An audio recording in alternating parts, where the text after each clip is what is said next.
I never expected betrayal to feel like this, sharp and searing, the way my scars felt years ago.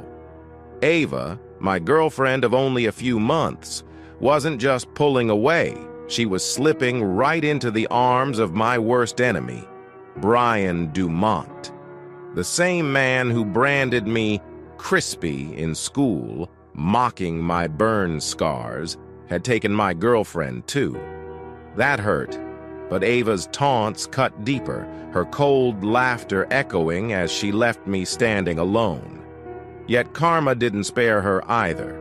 Dumont discarded her publicly, exposing her as just a passing amusement. Strangely, my own redemption came unexpectedly at a charity event, where Lurandra, an international supermodel, called me her hero and kissed me in front of thousands. Everything was dark, and the clouds around us moved threateningly. The ground was hard, but it felt better than being somewhere else. Water poured down over us as we huddled together, hiding. We were both scared, and even though we didn't say it, we didn't think we would make it through the night. I had never felt so frightened. With nothing we could do, I pulled his arm around me and fought back tears. I wanted to be strong until the end. We stayed very still for a long time, hardly moving or breathing. The sound of falling water surrounded us as we tried to hide from the danger. Then a light appeared. It flickered in and out, casting long shadows before fading away, leaving us in darkness again. I opened my eyes and saw his arm wrapped around me, strong and steady. It was dirty from our rush to find safety, but every hair on his arm stood up, showing he was alert to what was happening. Later, I cried out for a moment, and he pulled me closer, promising that everything would be all right. The light came back, this time brighter, filling the room. We held on to each other tightly. We looked at where the light came from as it flickered, showing items like towels, shampoo, bath toys, and toothbrushes. "Dad?" I sobbed. "Shh, Theo," he said, pulling me even closer as the light filled the room forcefully. "It's going to be okay. Let me keep you safe." This time the light stayed, making the room bright, even though the house had no power. It felt like every light was on just for us. We huddled in the bathtub, filled with water as he shielded me, and the light reflected on the bathroom counter in front of us. Suddenly, flames surrounded us. The heat went from annoying to unbearable. I heard a loud scream and realized it was coming from me. The water that had protected us quickly turned to steam, making it hard for us to breathe. Once the water was gone, I felt my clothes catch fire, and I was in pain as the light grew brighter around us. Even as I felt the heat, Dad tried to cover me. I could smell something burning and heard Dad call out for my mother. He hoped he could protect me, trying to shield me with his body as we both felt lost in a world of discomfort. Everything around me was painful. There was no dark corner left. Everything was breaking apart as bright flames engulfed us, changing not just our lives, but many others as well. We stood facing each other for a long time, each of us lost in our thoughts for different reasons. "Seriously, Brian, how could you not see we were just passing time?" Ava scolded me, making me feel foolish. I started to wonder if maybe I had been a bit silly. I shrugged. "I thought we were building towards something." "Really?" she replied sharply. "If that were true, wouldn't we have moved forward by now? I mean, it's been 4 months, Brian, 4 months of your nonsense." "My nonsense." I paused, feeling worn out and undervalued. Ava, why are you here? I believed Ava and I had been in a relationship. We had known each other for 4 months, and she had been my girlfriend for 3. We had met through a friend at a gathering. We had gone out several times, and while we hadn't gone all the way yet, we had shared some close moments. I thought we were progressing, so this breakup talk caught me off guard. "I came to get my things," she said, her arms crossed as she glared at me. "What things?" I asked, my irritation growing. She had been distant for the past week, and I was frustrated that she sent a text earlier about coming over without explaining anything else. I had thought we would have dinner, talk about our weeks, and she would tell me why she had been avoiding me when it felt like we were getting closer. My sharp comment about her things made her blush, but she remained defiant. At 24, Ava was a bit heavy-set with blonde hair and brown eyes. She had a pretty face, and I'll admit her looks caught my attention now and then. I thought we got along well enough, and I had hoped it would turn into something more. That was until I saw the look of disdain when I opened the door just moments ago. "My bag and some items. That's what I meant," she said vaguely. She wanted something from me but seemed determined to keep it vague, as she tried to get what she wanted without stating it clearly. A light bulb went off in my head. "Wait here," I said, and then I turned and walked into my bedroom. I returned quickly, tossing a pink bag at her feet. It was a bag she had brought weeks ago when she mentioned staying over, but never did. "Go now," I told her sharply as she opened the bag, searching through it as if looking for something specific. "Where is it?" she asked, giving me an annoyed look. "What is what?" I replied, pretending not to understand. "The bangle," she said. "Oh, you mean this?" I answered, holding up a pretty bangle that I bought for her last month. I twirled it around my finger. It cost about $150. Ava had loved it, so I bought it to impress her. She left it here before, and now she clearly wanted it back, but I wasn't giving it to her. "That's it. Give it to me, Brian, and I'll leave you alone," she said, frowning as she realized I had what she wanted. "Nope," I replied with a smirk. "This was for my girlfriend, and that's not you. So go on and leave my life, but the bangle stays with me." "You're awful, Brian. It's mine," she shot back. "I don't know why I even went out with you. People warned me about you. The only good part was you bought me things. Just give me the bracelet." Hearing her say people thought I was a fool annoyed me. I knew it wasn't true, but the nickname she used made my emotions rise. It was a hurtful taunt from my past, thanks to the scars on my body that I faced daily. Ava had never called me that before, but it was clear she had talked to people I didn't like. "Leave now," I hissed in a low voice. "Get out of my house, and don't talk to me again." Instead of leaving, she put her hands on her hips and laughed. "Why, Crispy? Did I hit a nerve?" she sneered. "For the last 2 weeks I've been with Brian Dumont. He laughs about everything he takes from you. Your girls, your pride. He's everything you're not handsome and charming." She didn't get to finish what she was saying. I met Brian Dumont back in elementary school. He was a new student who moved from France in 3rd grade.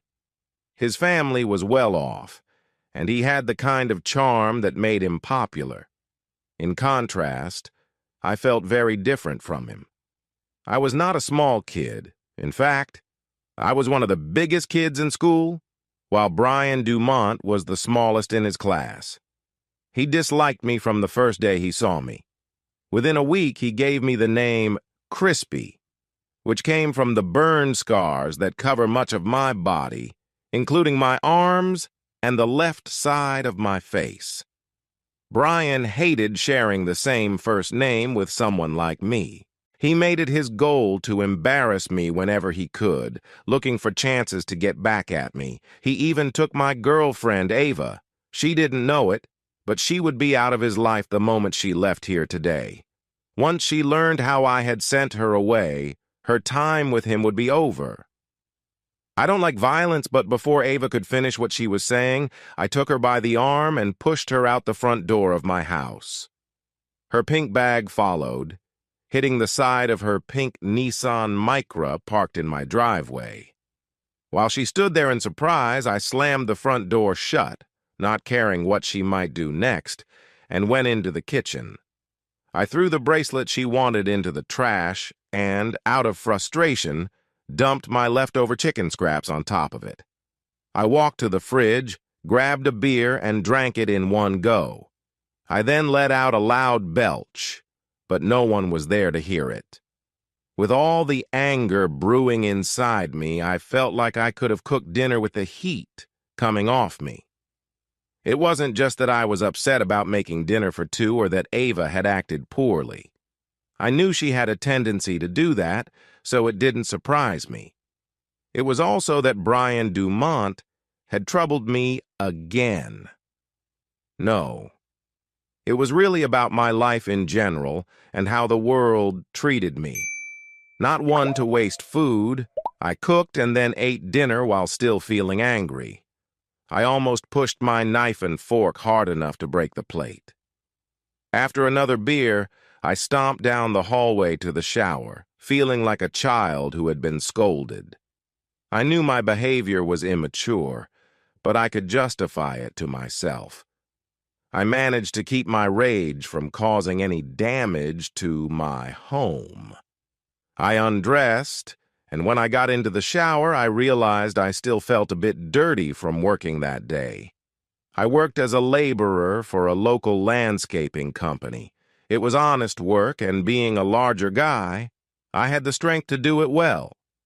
Most of the guys I worked with ignored my scars and how I looked. When it did come up, they were generally the only group who didn't treat me like an outcast. I realized Ava was not being honest about her comment. I met her through some friends who always supported me. There was a time when my boss hired someone who seemed to know Dumont. This guy kept calling me Crispy all day, laughing and trying to get others to join in. He didn't show up the next day. I found out that he was let go after complaints were made to the boss. After a moment of standing under the hot water trying to cool down, I grabbed my shower gel and fumbled to open it. I was still upset. After my skin grafts, I learned that staying clean was really important to avoid skin infections. I was more likely to get infections than most people, so using soap and shower gel was necessary. When I stepped out and dried off, I looked in the mirror. Overall, I was a tall guy with a strong build. My long brown hair fell past my shoulders. At work, I tied it back. But outside of work, I let it hang to cover my face. I had a noticeable scar on the left side of my forehead, which ran down over my left eye, cheek, and mouth, finally ending on my chin and neck. My left ear had been fixed, but it didn't look quite right, so I often kept my hair over it. My chest had fewer scars, with just one spot on my left side showing where the skin graft had changed color. However, my back was covered in scars, with many patches from skin grafts and discoloration where the skin hadn't fully healed. My left arm told a difficult story. It looked different from my right arm because my skin couldn't grow normally as I matured. It had a purplish look with visible veins. My right arm had lighter scars, but still showed the marks of what I had been through. Even my backside had scars that matched my back and ran down my legs. I was fit and strong, but anyone who saw me without clothes would probably be shocked. When I turned into a teenager, I started to wear long-sleeved shirts and long pants all the time. I didn't want anyone, even my family, to see my skin. You might be wondering how I got these scars and why I had such severe burns that some kids like Brian Dumont would tease me while others, like Ava, would make fun of me. Some children even ran away crying when they saw me. The truth is, it all started when I was 5. My parents went out for dinner one night, and a girl next door named Tilly, who was 16, was watching my little sister Harper and me. A fire broke out in the kitchen because the oven wasn't turned off properly. By the time the smoke alarm went off, Tilly, who was watching TV, was unable to do much. She got to my room and pulled me out while coughing from the smoke. But when she tried to go back to get Harper, it was too late. The house was on fire. Even though I was still half asleep, I ran back inside to save Harper, not fully understanding the danger. When firefighters arrived, Tilly was crying and being held back by neighbors who didn't want her to run in. They found me huddled around Harper in her room, trying to protect her as flames licked the walls. My clothes were burning, and part of my body was also on fire as I held onto her. We were both screaming in pain and fear. I will always be grateful to those firefighters. They are brave heroes who risked their lives for us. If they had arrived just a little later, neither Harper nor I would have survived. They carried us out and rushed us to the hospital. I received emergency treatment to stop the burns from getting worse, and then I was put into a special sleep for nearly 10 days while they worked to save me. When I woke up, I was confused and didn't understand what had happened. All I knew was that my body hurt and I couldn't move. I spent almost 10 months in a clean tent where the doctors worked hard to heal my skin. The only people I saw were my doctors and my parents, who wore special suits to protect against germs. Harper had burns on her arm, but thankfully, she didn't need the painful treatments that I did for my more serious injuries. Through it all, Harper has been my biggest supporter. She sees me as her hero, the one who saved her. Throughout school, she even got in trouble for fighting anyone who called me mean names. 3 times, she was sent home for getting physical with Brian Dumont. As for me, the doctors did a wonderful job. After 7 surgeries, my face looked almost normal, even if I resembled a character from a monster story more than a regular person. For the first year after leaving the hospital, I refused to go outside. I threw fits whenever my parents suggested we go out. But eventually, with Harper's help, I started to visit places. It was hard for me, as people stared. Parents were shocked, and I noticed some babies crying when they saw me. I began school a couple of years late, starting the same year as Harper. Until high school, we were in the same class. She was my best friend, my secret keeper, and my shield. Even though I was much bigger than the other kids, she stood by me. If it wasn't for my little sister, I might have never learned to read or write. As I entered high school and grew older, I became the biggest kid in any grade. My dad's family has always had big and strong men. The women were tall and elegant. I inherited that, and without trying, I started to grow bigger. I quickly outgrew most of my bullies, so they began to tease me when they thought I wasn't around. But they soon learned I was a gentle giant. I faced their teasing week after week. I knew I looked different, so I expected it. I kept to myself, focused on my studies, and rarely talked to anyone besides Harper. After graduating, I got a job with a local landscaping company thanks to my dad's connection with the owner, Jeff. Jeff had known me for many years and would speak firmly to anyone who bothered me about my looks. The first few months were tough. I worked long hours, digging and moving dirt. I was strong, but had to build endurance for the heavy work. After a year, I was seen as one of Jeff's most reliable workers. He paid me well and encouraged me to attend local vocational training to earn a certification in landscaping. 2 years later, I received my diploma. With my job, little social life, and careful spending, I saved enough money to buy a house. I usually didn't talk to anyone outside my family or the guys at work. Even then, I rarely accepted invitations to meet up after work on Fridays. They said they supported me, but I wasn't ready to face any teasing. To avoid the curious looks from others, I did my shopping late on a Thursday night using the self-checkout. I wasn't completely isolated, but people's reactions to my appearance often made me want to steer clear of crowds. As for meeting girls, I quickly learned to keep my distance from women outside of my mother and sister.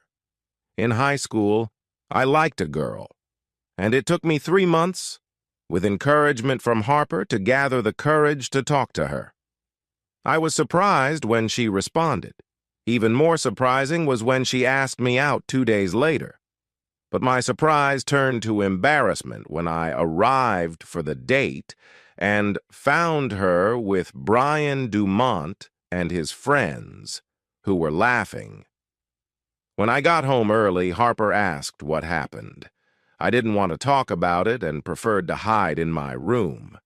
It took her 3 days to get me to share the story. And the following Monday, Harper got in trouble for confronting Brian. When I got a bit older and moved into my own place, I ran into a friendly woman a few times while shopping late at night. She smiled at me, and I noticed she didn't seem too bothered by my looks. But when I mustered the courage to talk to her and ask her out, she politely let me know I wasn't her type. I got the hint. It seemed I was different. Then there was Ava. A co-worker, Brad, mentioned that his wife knew a girl who had been single for a while and wondered if I would be open to a blind date. I shrugged and thought, why not? I went to the Saturday barbecue at his house and met Ava. When I met her, I wasn't put off by her appearance. She was nice, if a bit needy. For the first time in a long while, I felt relaxed around a woman who wasn't family. A kiss when I dropped her off after the movies didn't feel explosive. But it was nice. It was my first real kiss. Seeing myself as someone different, I was happy to enjoy what I could get. In my daydreams during those months, I imagined being close to Ava.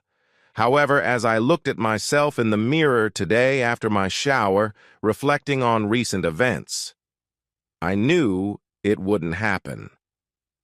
I walked to my room, climbed into bed, and for the 4th time, watched an episode of The Sandman on Netflix. The character Dream felt like he could be a good friend to me, but unlike me, he was charming and attractive.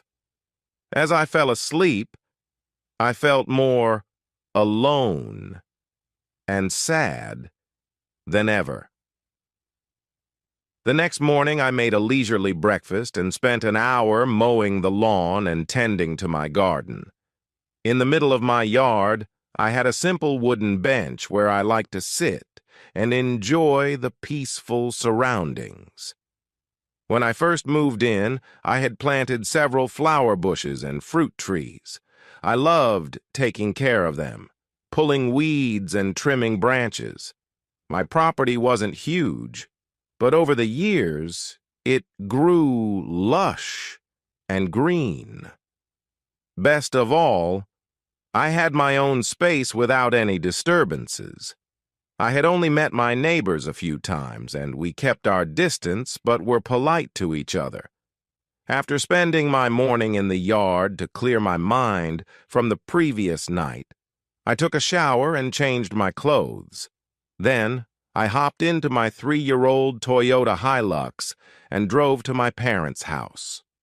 As soon as I arrived, my mom, dad, sister Harper, and her boyfriend Trey noticed I seemed a bit down. They quickly tried to cheer me up.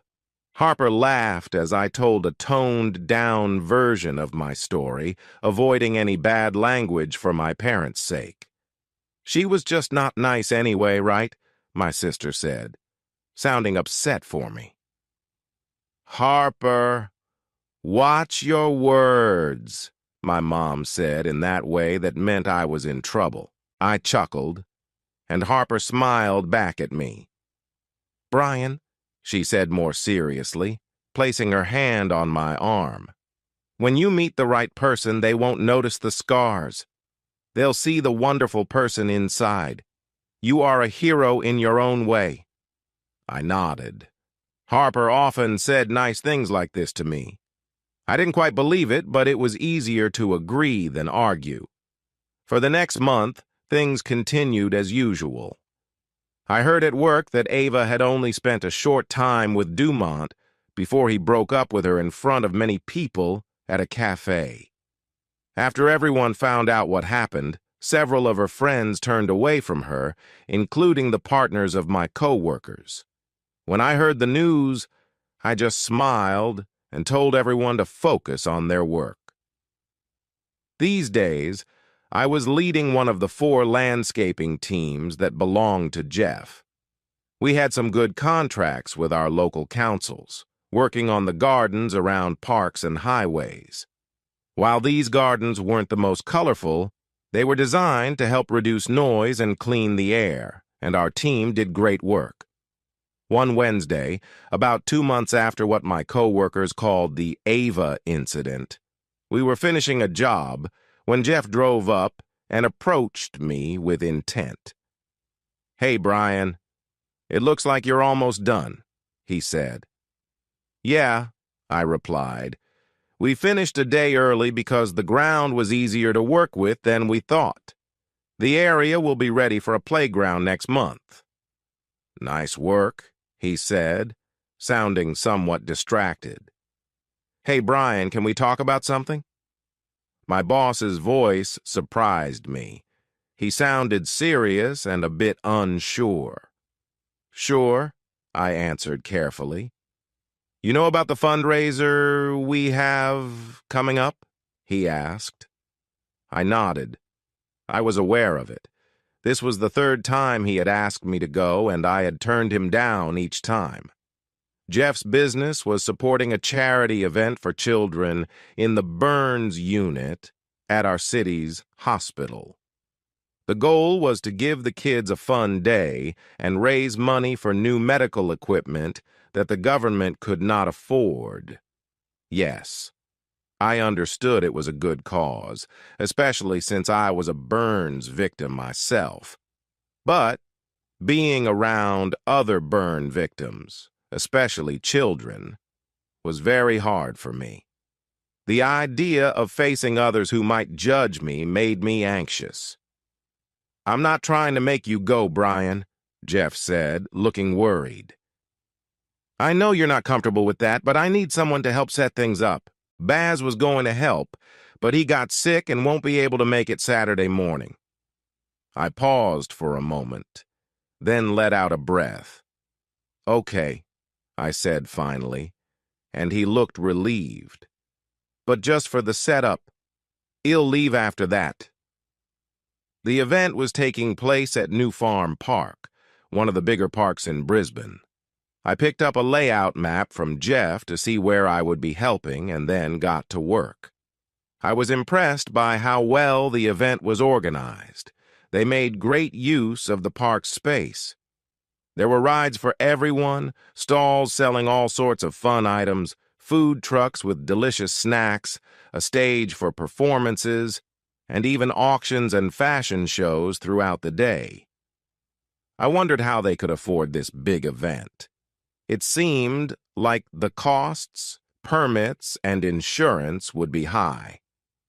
When I talked to Jeff later, he chuckled and agreed, but he added that the many attendees and marketing would help bring in a lot of money for both the machines needed and the businesses involved. Plus, most people helping out were volunteers, and many supplies were donated. Jeff believed that by involving our teams, we could gain new jobs and recognition for the company. Before sending me off to help move chairs into a large tent, he reminded me that the kids would really appreciate a fun day out. I had to admit it was true. The kids deserved a break. While I was in the Burns unit, I often felt so bored and stuck. There were only so many times I could watch the same old VHS tapes of cartoons. After spending many months in the clean tent, I wanted to see more than just the trees outside the Burns unit. I found out that the preparations for the afternoon had been happening for almost a week. Even though I only spent a few hours in the morning helping to move equipment, it was strange that people weren't looking at me with fear or pity for once. Instead, they looked at me with interest and asked if I was excited for the afternoon and evening. Most of them were very sincere, and for once, my usual bitterness didn't come to the surface. I smiled and said it should be lovely weather for an outing. A few times, people asked for my business card. I was wearing one of Jeff's shirts and happily handed them out, as I always kept some in my wallet. Around 11, I got a text from Jeff to come over to the main area. When I arrived, I was surprised to see Harper and Trey standing with him. I hadn't mentioned Trey much before. He is Harper's boyfriend and one of the few guys I can easily talk to outside of family and work. He is my age, 2 years ahead of Harper and me in school. They met at university, and he didn't mind either Harper's arm or my scars. He had an older sister with Down syndrome, so disabilities didn't bother him at all. Trey usually followed my sister wherever she went. I had no doubt they would end up married one day. 6 months ago, they had moved in together, and Mom had started hinting about possible grandkids in the future, which made Harper laugh. As I walked up to the group, I hugged Harper and shook Trey's hand. "Hey, bro," Harper said with a smile. "Have you been helping out this morning?" I nodded. "Yeah, Baz is unwell, so I'm filling in. I'll be off soon." No, my sister said, shaking her head. "Here." She handed me a backpack. "This has a change of clothes. Go get changed over there and come back. You're with us this afternoon." All three of them noticed my panic. Me, out in public, with lots of people? That wasn't something I wanted. "Brian," Trey said softly, "it would really mean a lot to Harper if you stayed. You don't have to do anything but be with us, and you can choose if you want to talk to anyone." I looked at Trey, then at Jeff, who looked pleased, and finally at my sister's hopeful face. They all knew that if anyone could convince me to stay, it would be her. I sighed. "All right," I said, feeling defeated. Harper started to cheer, and I held up my scarred hand. "But I'm not talking to anyone I don't want to. And if someone says something weird, I'm leaving." I came back a few minutes later feeling more unusual than ever. Harper had packed me a pair of jeans and a blue short-sleeved shirt that I usually only wore at home. Whenever I stepped outside, I preferred long sleeves to cover my scars. But I couldn't complain too much, since Harper was wearing a top that showed the big scars on her arms. She linked her arm with mine. Smiling widely, she led me where she wanted us to go. Just before we started walking, I spotted someone. "Hey, Baz!" I called to the person coming up behind Jeff. He turned. "Hey, Baz!" he replied before looking at me and then back at Baz. "Glad to see you're doing better." "Yeah, Baz, it was a quick recovery," I added with a hint of sarcasm. Both of them turned a little pink. I looked down at my sister, who still had her arm locked in mine, and she grinned, happy her plan worked. "Brian, you're going to have a great afternoon," she told me as she guided me away from the crowd toward the food trucks. "Can you buy me one of those pulled pork sandwiches?"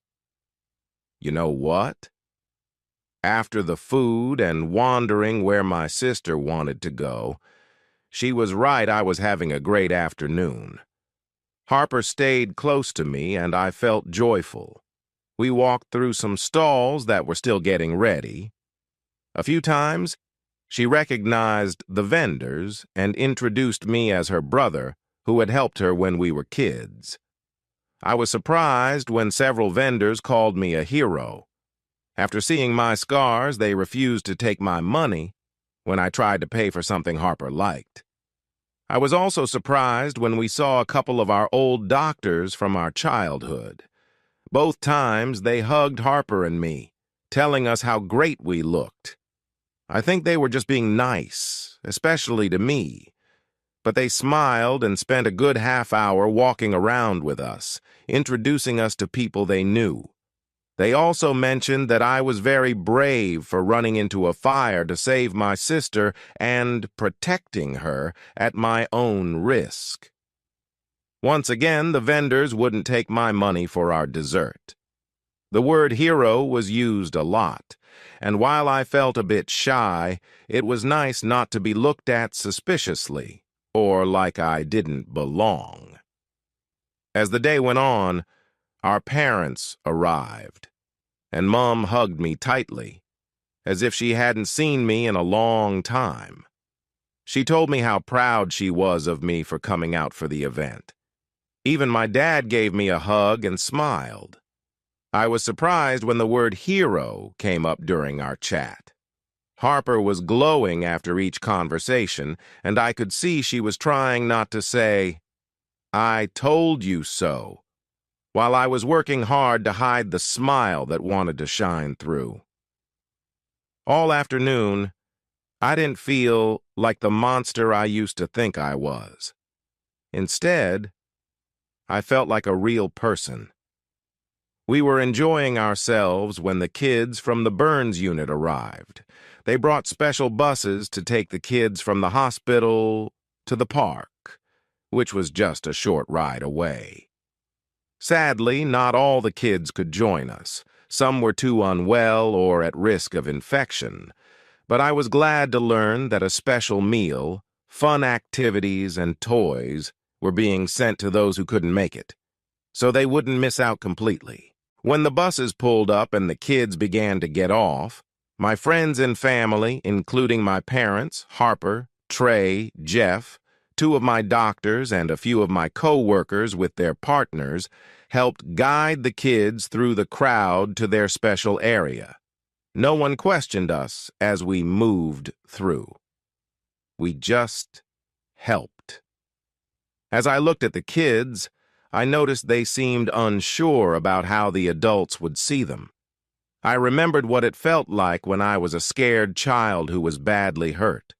I watched as people stepped aside. Many smiled sadly, some turned away, and I saw a few women wipe away tears as the kids walked by. Most of the kids could walk, as their burns had healed enough or were not serious enough to need much help. But some were in wheelchairs, able to come out for the day but needing assistance to move. As we walked with the kids, the crowd continued to part for us. I felt sad for those kids who couldn't play, run, or jump, and who needed help just to be here. But they were here, and the whole event was meant for them.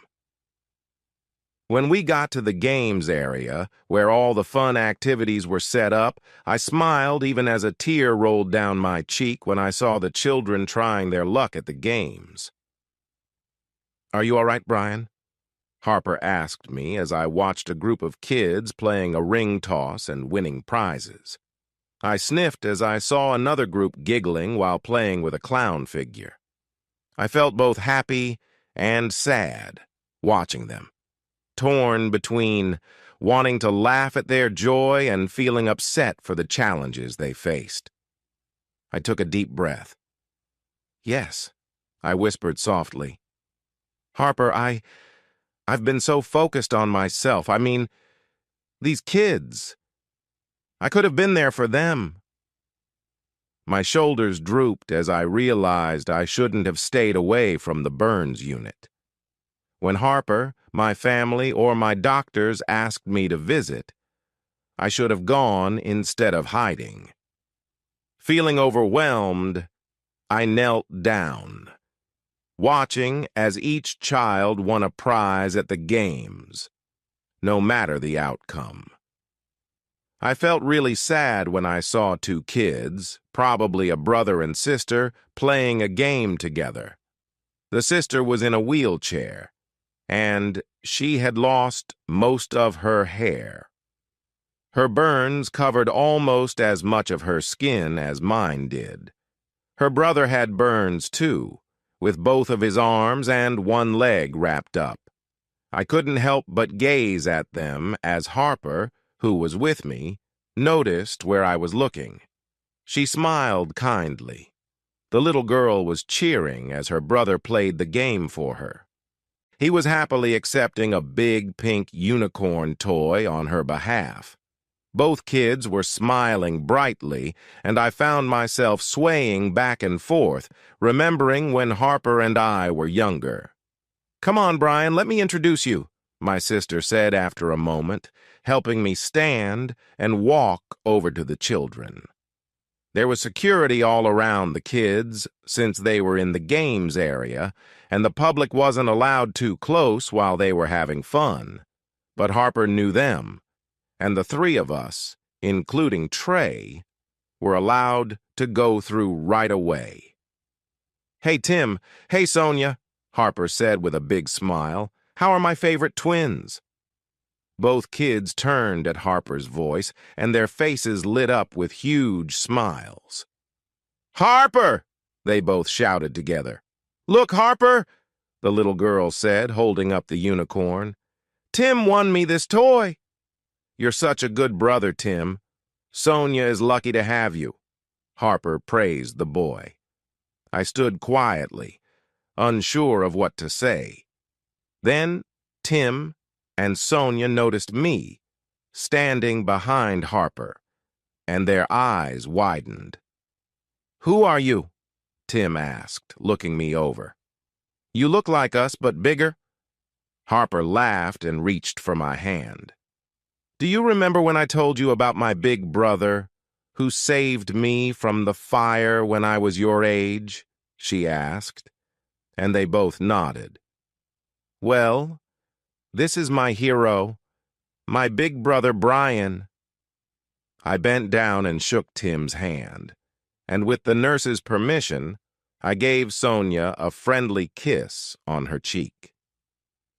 "Are you really the Brian?" Sonia asked, amazed.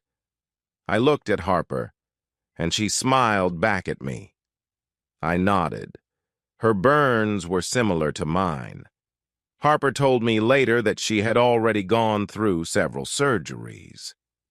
With new advances in care, she would likely look better in time, even though it would still be hard for her. "Tim was brave like you, Mr. Bryan," Sonia said. "He saved me when our house caught on fire. Tim is my hero."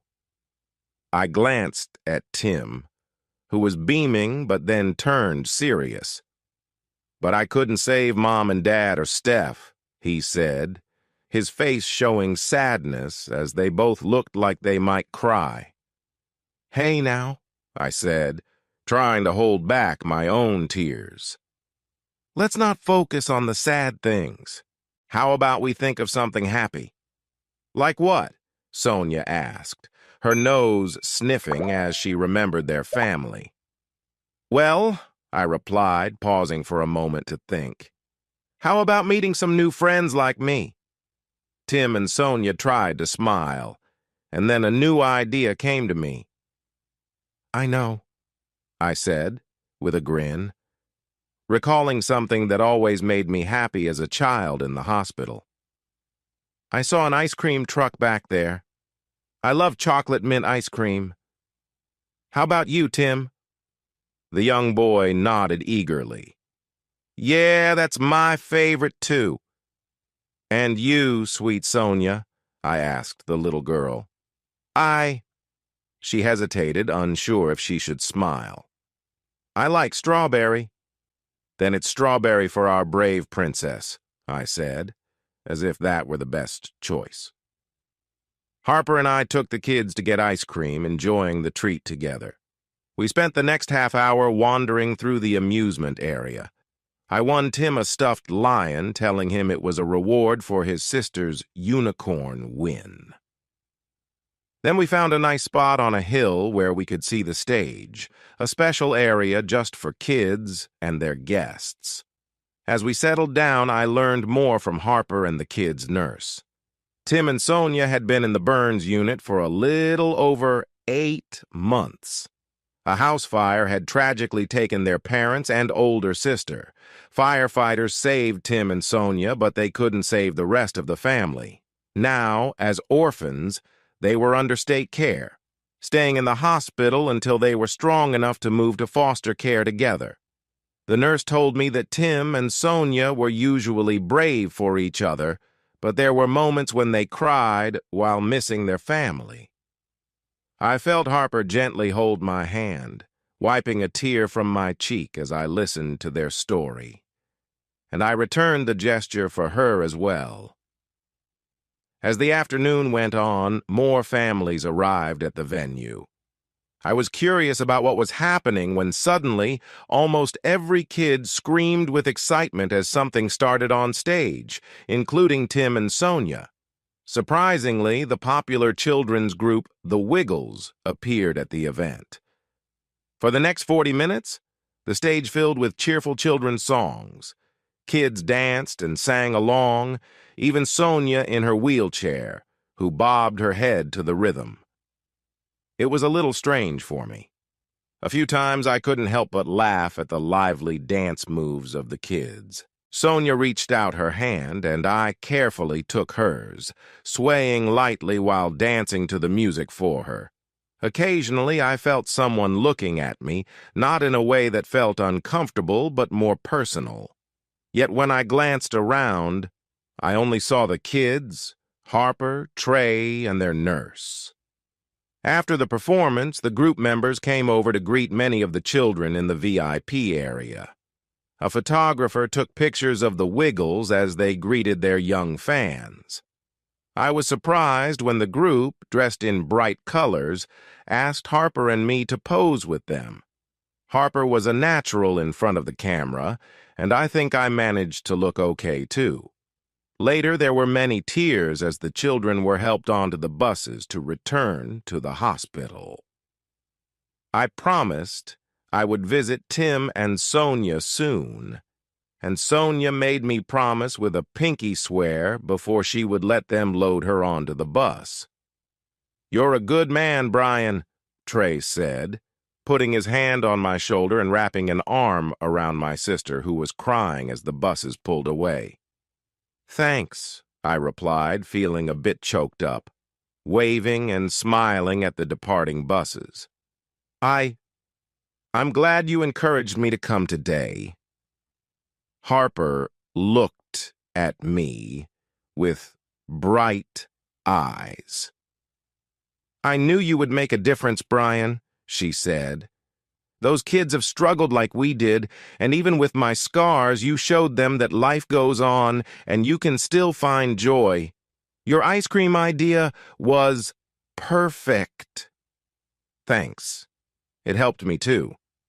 I feel lighter and happier, I replied honestly. I turned back to the event, which was still lively. So what's next? Harper jokingly placed a hand on her chest. Oh my, did my brother just mention wanting to be out in public more? I laughed. Enjoy it while it lasts, sis, I said. I'm feeling good today. My sister led us back through the booths, and I met some of Harper and Trey's friends. They welcomed me warmly, not like a stranger, but as Harper's big brother. I blushed several times as she introduced me, and they treated me like I was really special. Harper also introduced me to some other adult burn survivors who were, like me, just trying to live their lives without drawing too much attention. By late afternoon, there were almost 24 of us enjoying each other's company. For the first time, I felt like I belonged and was truly appreciated. As the sun began to set, bands started performing on stage, and we all moved closer, singing and dancing together. A couple of hours later, we found ourselves near the front as the MC, a lady from the local news, took the stage and announced that the fashion show was about to begin. She explained that the models and designers had donated their time for this event, and each outfit would be auctioned off later in a special tent, with all the money going to help the kids. I was smiling and laughing, and I could see how happy Harper was to have her big brother enjoying this time with her. She hugged me just as much as she hugged Trey, and it felt nice. For once, it felt really nice. As the fashion show began, models walked down the runway wearing outfits from around the world. We all gasped and cheered as each model was introduced and showed off their outfits. There were some playful whistles as the girls and then the guys walked by. The models stayed professional and ignored the attention. I have to admit I felt a bit jealous of the guys as they walked down the runway with their perfect skin and looks that could make anyone admire them. At one point, I closed my eyes and wondered what it must feel like to be admired like those models. I got lost in my thoughts until I noticed that the crowd had gone quiet. Opening my eyes, I saw that one of the models, who was stunning, had stopped in the middle of the runway. What surprised me more was that she was staring right at me. At first, I thought that she couldn't look away from someone so different, like me with my scars. But as the quiet grew, the model, who I remembered was named Lurandra, pointed at me and waved me closer with a simple gesture. She wore a beautiful white dress that reached her ankles and flared out gently, almost like a wedding train. There was no doubt that Lurandra was looking directly at me and not at anyone behind me. Just like that, the people in front of me moved aside, and I found myself closer to any woman than I had ever been. The silence in the crowd was so thick, you could hear a pin drop as the music stopped, and everyone waited to see what would happen next. Lurandra knelt by the edge of the stage and motioned for security to let me through. I walked up to the stage, feeling nervous, yet curious about what was happening. She looked down at me with her warm brown eyes, and I felt calm as she reached down, placing a hand on each of my cheeks. She leaned closer until our foreheads touched, and I closed my eyes too, feeling the connection. Lurandra didn't pull away or seem bothered by my scars. Instead, she held me gently as the crowd watched. After what felt like a long moment, she finally spoke, saying, My hero. Her words surprised me, and I opened my eyes to look at her. Those beautiful brown eyes, her flawless skin, and her kind smile were all I could focus on. She held my face in her hands as I thought about what she said, her voice ringing softly like a bell in the wind. Before I could ask her why, she did something surprising. She leaned down and kissed me. I had been kissed before. My mom and Harper had kissed me as signs of affection, but those were family moments, not intimate. I had kissed Ava, but that felt more like kissing a sister. It was nice, but I didn't understand why poets wrote about it or why it was such a big deal in movies. Kissing Ava was pleasant, but it didn't change my life. But when this remarkable woman who had traveled the world and was admired by many pressed her lips to mine, everything changed. Even with thousands of people around us and other models on the runway, Lorandra kissed me. She held my cheeks, and her lips were soft on mine. I felt her urge, her wish for me to kiss her back. I slightly opened my lips and caught a hint of mint and freshness, but then her tongue touched my lips, and the kiss continued. I closed my eyes again and felt like there was no one else around. Great kingdoms rose and fell. The earth changed and cities grew and faded, but we continued to kiss.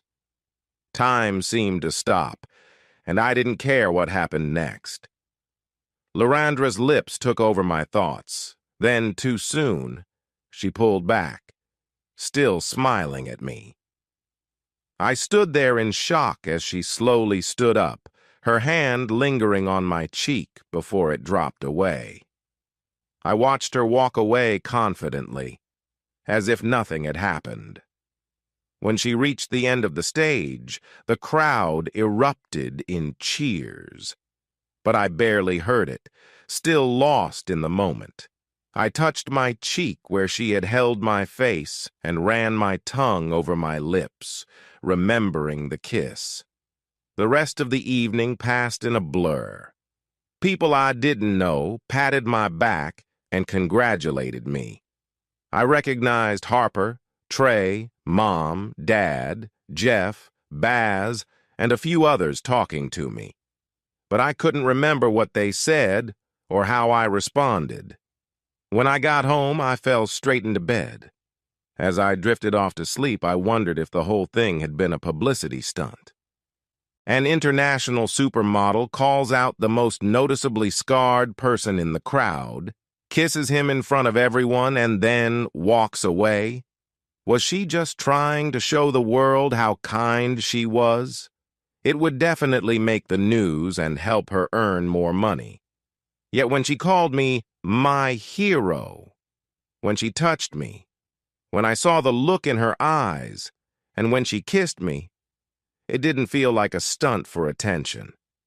It felt real, like there was a connection between us. After that, I fell asleep, feeling happy. I had my first real kiss, and I began to think that maybe someday I could have a life with a special woman. The next morning was Sunday, my day to sleep in, but by 7:30 my phone kept ringing. After the third buzz on my bedside table in just a few minutes, I picked up. "What?" I said, not even caring who was calling and waking me from a nice dream about a famous supermodel. "Bro, are you up?" My sister Harper's excited voice came through the phone. "Harper," I said, annoyed. "It's Sunday and it's only 7. I glanced at the clock. 33. Why are you calling me? "You're on every channel, Brian," Harper said, ignoring my irritation. "Turn on your TV. I groaned, but reached for the remote and turned on the TV. It showed one of those morning talk shows that discuss news and the latest gossip. This time, they kept showing a clip of me. Well, not just me, but the kiss Lorandra gave me. I turned up the sound.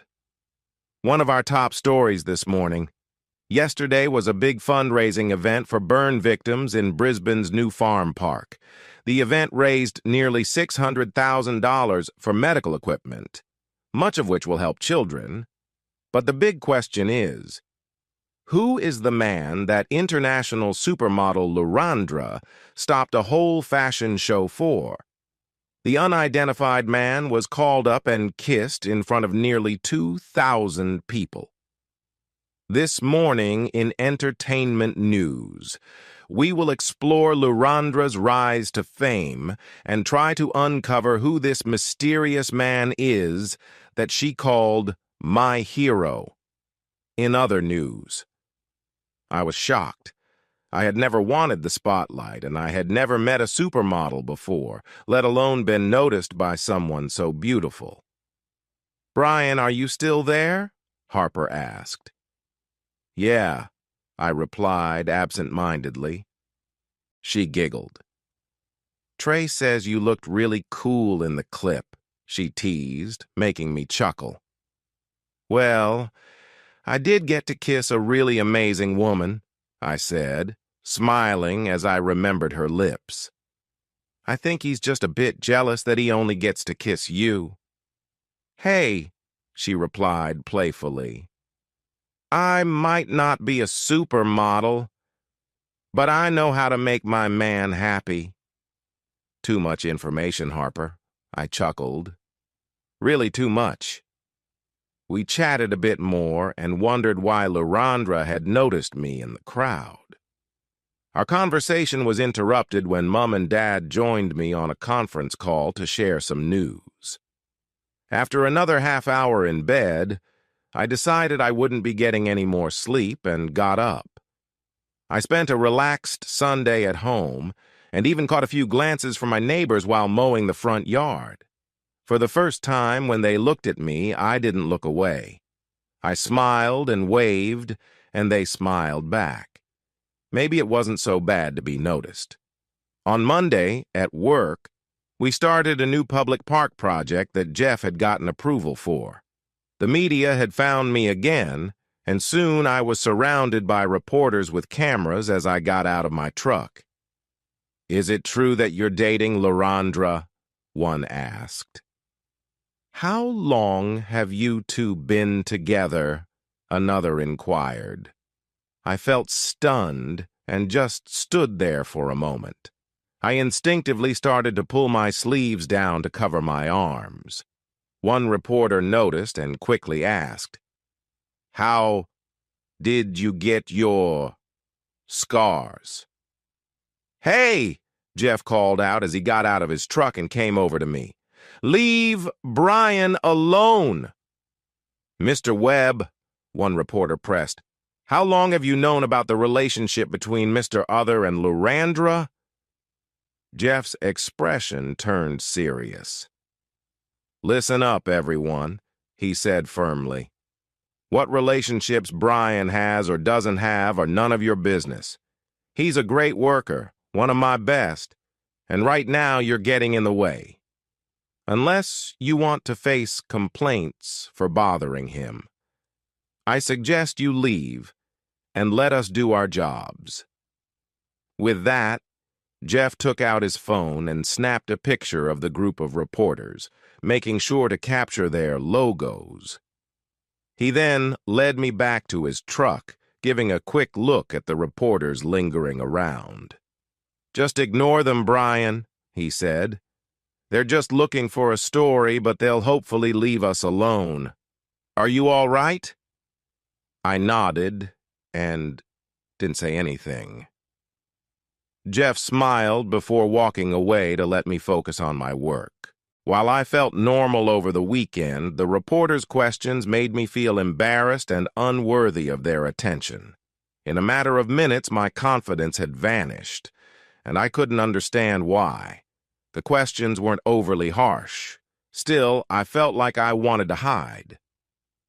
I spent the rest of the day focusing on the tasks at hand.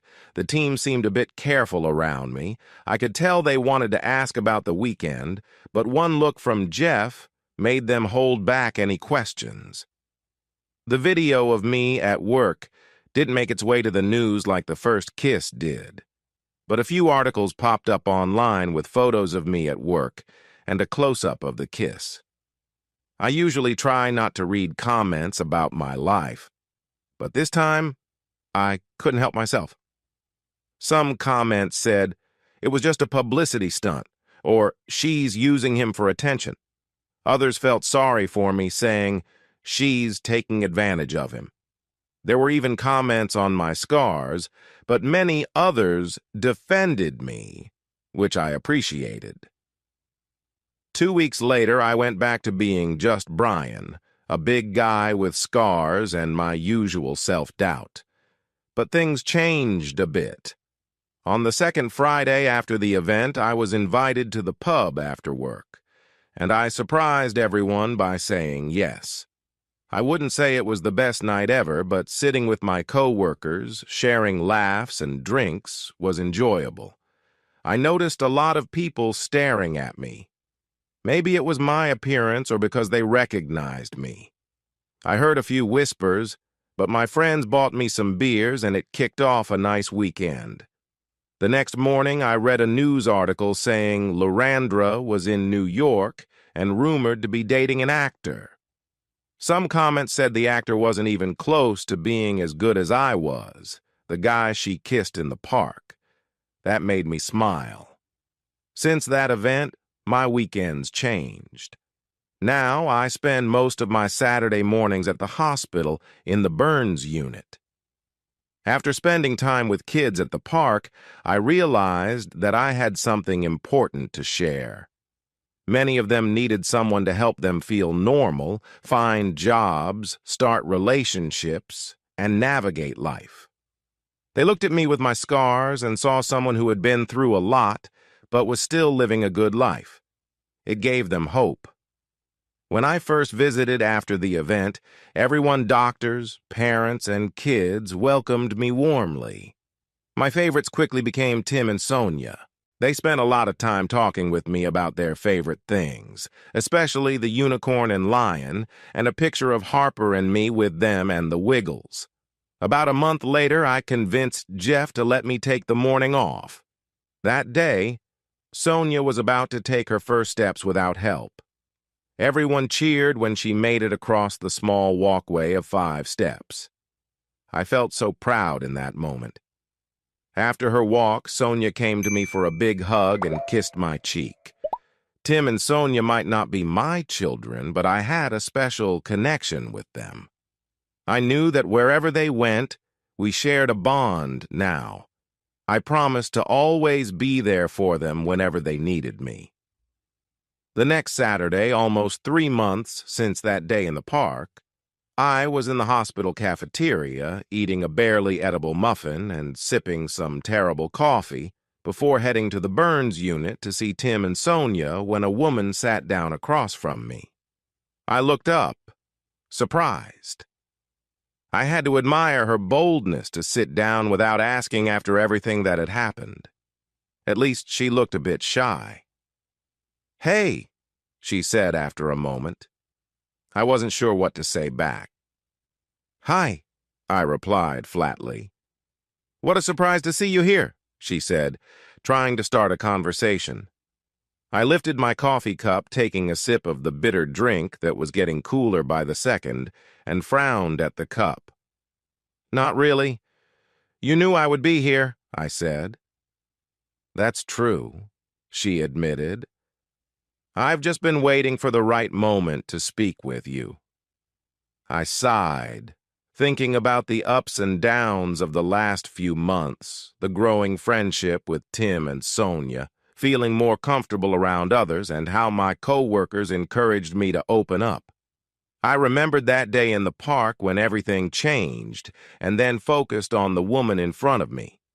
I stood up, tossed the muffin and coffee cup in the trash, and walked out of the cafeteria towards the Burns unit, leaving her behind, surprised that I would just leave. "Brian, wait," she called out, following me. "I thought," she started. "I thought we could talk about what happened. See if we could." "About what?" I interrupted, feeling angry and turning to look at her, ignoring the people around us. "Do you really think after everything I would welcome you back and say, 'It's all okay. You didn't mean to hurt me'? Is that what you expect?" I told her, noticing the worry on her face. "Well," she responded, "not exactly like that, but Brian, we could, I mean."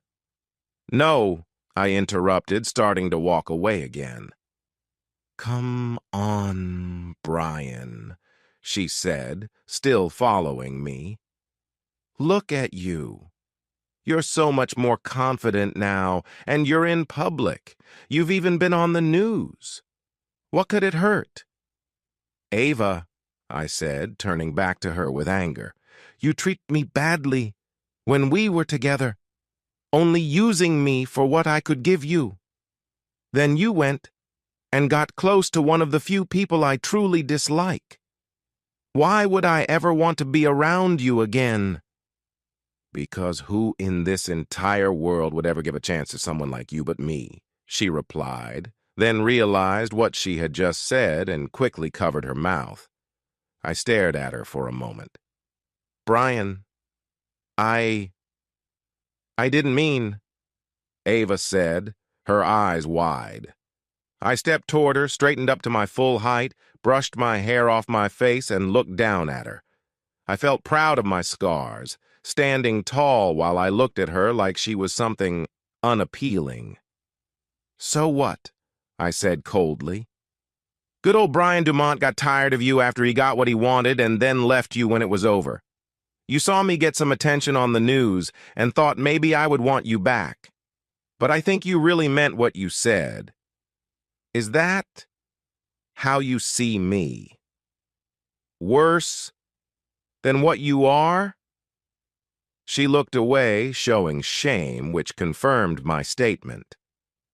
"Just so you know, Ava, it's not that you're not slim that keeps people from wanting to date you," I told her, now with a softer tone. "It's that you can be difficult to be around." I continued. "Thanks to my experience in the park, I know that I have worth that goes beyond my scars. There are people who care about me, and someday I will meet a woman who sees the real me, not one who just settles because she's afraid of being alone." I took a moment to relax as I noticed she looked like she was about to cry. "Look, Ava," I said gently, "there will never be anything between us again. You damaged that when you ended our relationship. I don't want to hate you. Just take care of yourself, stay away from people like Dumont, and next time you find someone interested in you, try to look beyond any flaws he has and show him that you can be a better person. Be a better person." She lowered her head and nodded sadly. I'm sorry, Brian. I really am. I'll try to do better."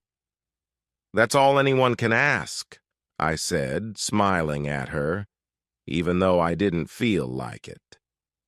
We said our goodbyes, and Ava walked back slowly to the cafe, as if the world had weighed her down. Maybe something I said would help her. As for me, I felt both good and sad after our talk. I had never stood up for myself like that before, but hearing Ava's thoughts about wanting someone to care for me still made my heart hurt. A few minutes later, I arrived at the Burns unit. I put on a brave face and went inside to spend time with others who, like me, had to fight to be accepted despite their appearances. Not long after, I was sitting with Sonia and another girl, Megan. We were reading a story together when Sonia noticed I was down. "Mr. Brian," "Are you okay?" she asked in her soft voice. Sonia was still in special bandages from her burns, but she could now move a little, which made everyone happy. "I'm fine, sweetie," I replied. "Why do you ask?" "Because you seem sad today," the wise little girl said. I realized that kids can see more than we think. Sonia could see through my efforts to appear happy. I leaned back on the couch, closed my eyes, and listened to the activity around us. I could hear kids playing with toys and games. Some were with their parents, friends, or nurses, while others sat quietly, dealing with their challenges. The mood in the room shifted between hope and sadness. Anyone who spent time here couldn't help but be affected by it. As I sat with Sonia and Megan, I took a moment to think about how to answer Sonia's question. When I opened my eyes, I smiled at my little friend, a fellow burn survivor who would face many of the same challenges I had. I promised myself to support her and her brother as much as I could in the future. "I guess you're right. Today I'm feeling a bit sad," I admitted. "But why, Mr. Bryan?" Megan asked, no longer focused on the book we were reading. "Because sometimes people can be unkind," I told the girls, and they nodded in understanding. On the way here today, someone who was unkind to me before tried to talk with me.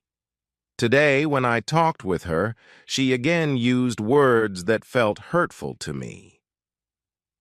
"We don't look like other people," Sonia said wisely, then glanced to the side, distracted by someone sitting behind us. "No, we don't," I agreed. "But just because we look different doesn't mean it's fair for others to treat us as if we don't have feelings, dreams, and hopes like everyone else. Unlike others, we have to be braver because some might think they understand our struggles and feel sorry for us. But it's up to us to show them how to be better."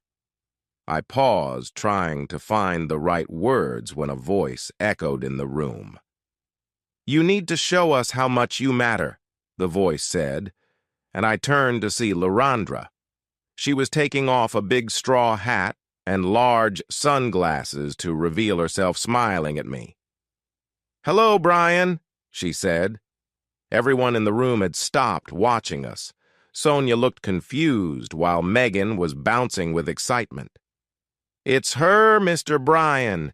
It's the woman who kissed you, Luata," Megan said, happily. "Lurandra," I corrected her, and then turned back to the supermodel. "Ms. Lurandra, may I ask what you're doing here?" She smiled, a bright smile that could light up the room. "Of course. I would be lying if I said I didn't come to talk to you," she told everyone, now paying attention. "But I also spend time visiting kids in hospitals around the world, so I thought I could do both today." I nodded, having taken an interest in her career since that day. She became famous about 8 years ago at the age of 17 and quickly became a well-known figure on the catwalk. Behind the scenes, she was known for being straightforward. While she attended parties, she was also recognized for staying away from the darker side of the industry, including drugs. Larandra was tall and graceful, perhaps about 5 feet 7 inches. Even off the runway, she moved with a confidence that drew people's eyes. She had a warm smile and often brushed her long brown hair back over her shoulder.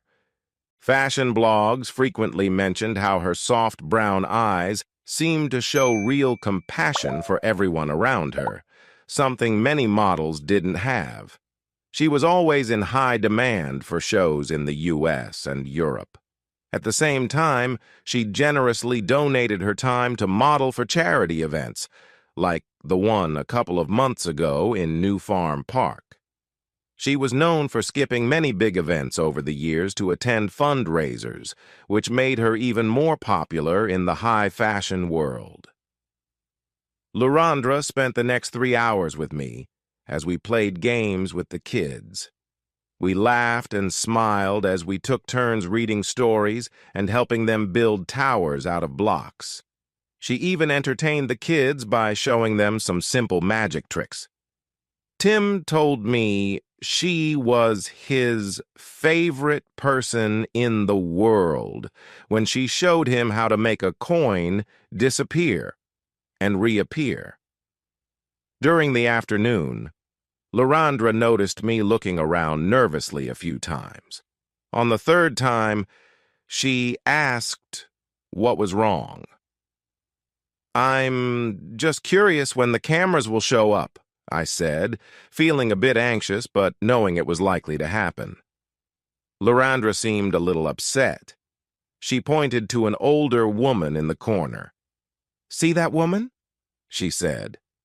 When I looked, the woman waved at me and smiled. "She is my agent, and she's the only one who can take any photos that may be shared publicly. No photos will happen without the approval of everyone in them."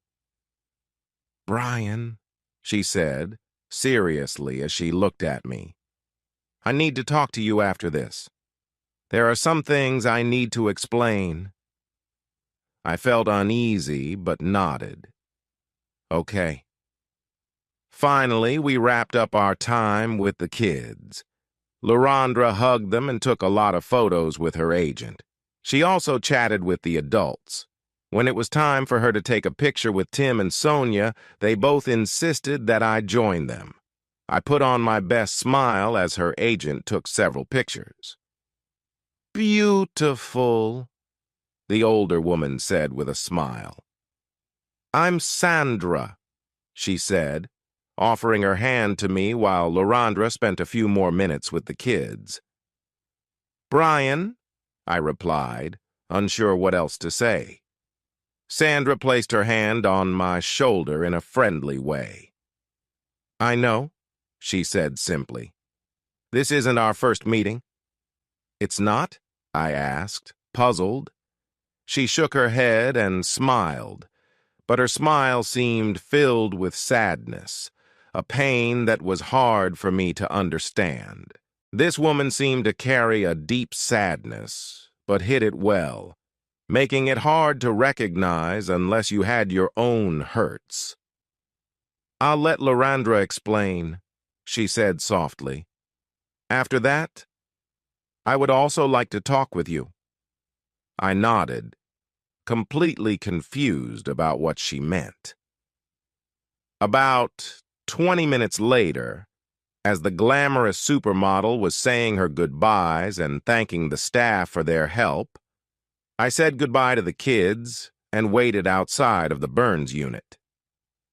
"Thank you, Brian," Lurandra said as she left the room with Sandra beside her. "I didn't mean to surprise you, but I couldn't help it when I heard you talking about how people react to burns." I nodded, noticing that she didn't flinch at my appearance or treat me like I was different. She maintained strong eye contact, which made me feel a bit awkward at times while we spent time with the kids. She put on a big hat and some simple glasses. She explained that since it was getting dark, wearing sunglasses would draw just as much attention as not wearing the hat and glasses. Usually, the plain glasses, which weren't prescription, helped keep the reporters away long enough for us to move on. Sometimes she would still get recognized, but mostly it worked. "But walking with me makes it hard to blend in," I said. "That's true," she replied simply. We talked about various places to meet and finally decided she would come to my place for dinner. I shrugged and gave her the address. 2 hours later, there was a knock on the door, and I opened it to see Lurandra and Sandra standing there with shopping bags. After greeting them, I led them to the kitchen, and we started to unpack steaks, cheese, tomatoes, lettuce, carrots, gourmet sauce, and ice cream for dessert. It was all pretty simple, and I couldn't help but laugh as we prepared dinner together. Sandra asked what was so funny. "I'm in my kitchen making dinner with a supermodel and her agent, and the model is eyeing the biggest steak like she wants it all to herself. I thought all supermodels only ate salad and air." Sandra laughed out loud while Lorandra blushed.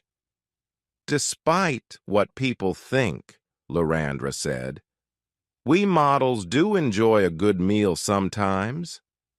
A few minutes earlier, she had placed a large pan on the stove, and now it was hot with a bit of oil and garlic sizzling ready for the meat. She seasoned the 3 steaks with just some oil, salt, and pepper. Without saying anything else, she added the steaks to the pan. The smell of cooking meat filled the air, and she turned to look at me. "I do need to keep an eye on my diet, though," she explained.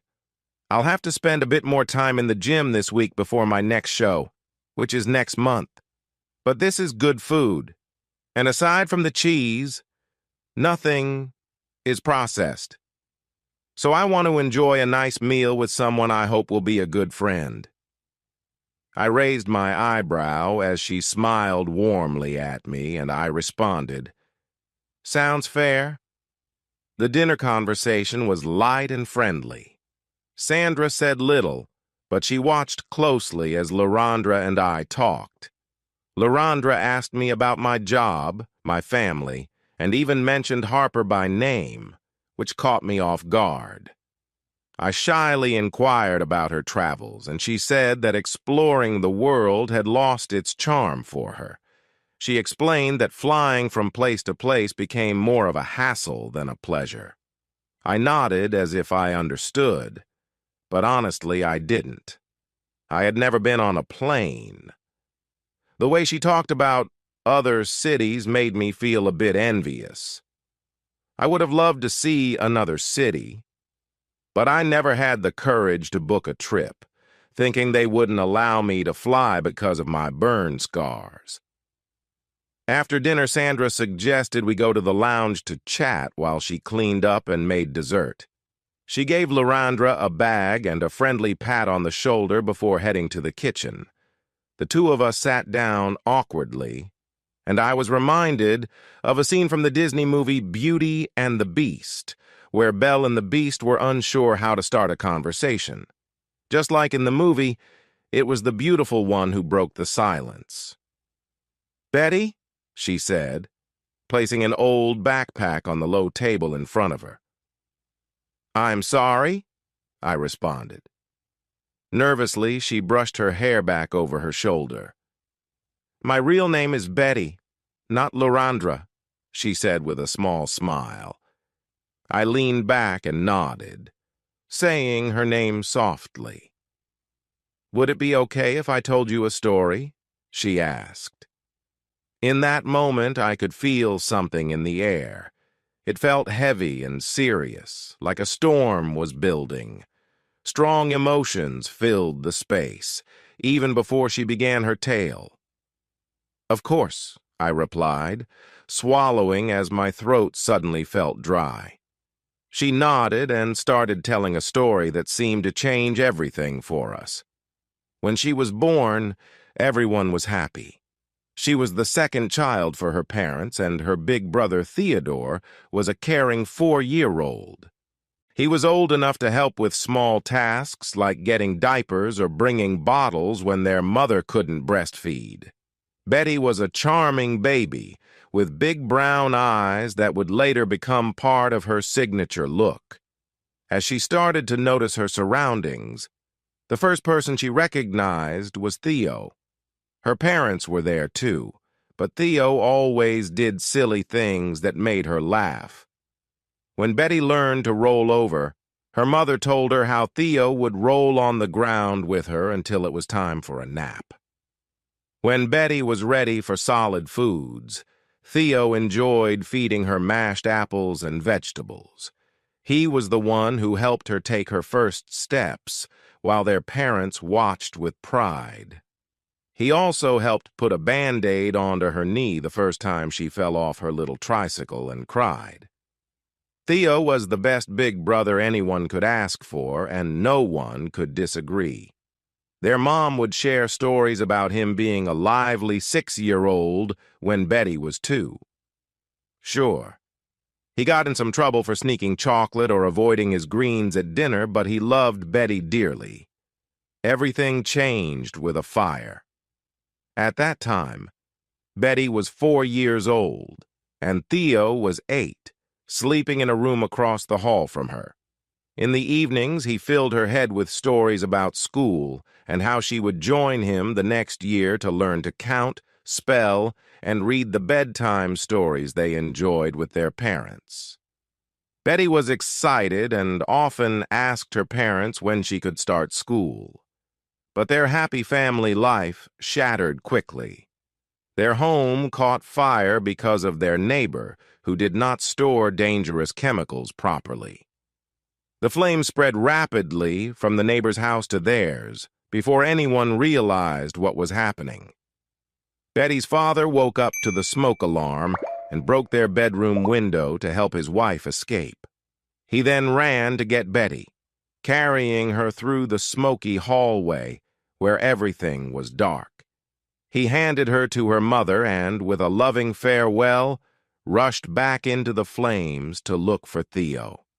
Holding Betty tightly and with cuts on her arms from the glass, their mother cried out for her husband and son when the firefighters arrived.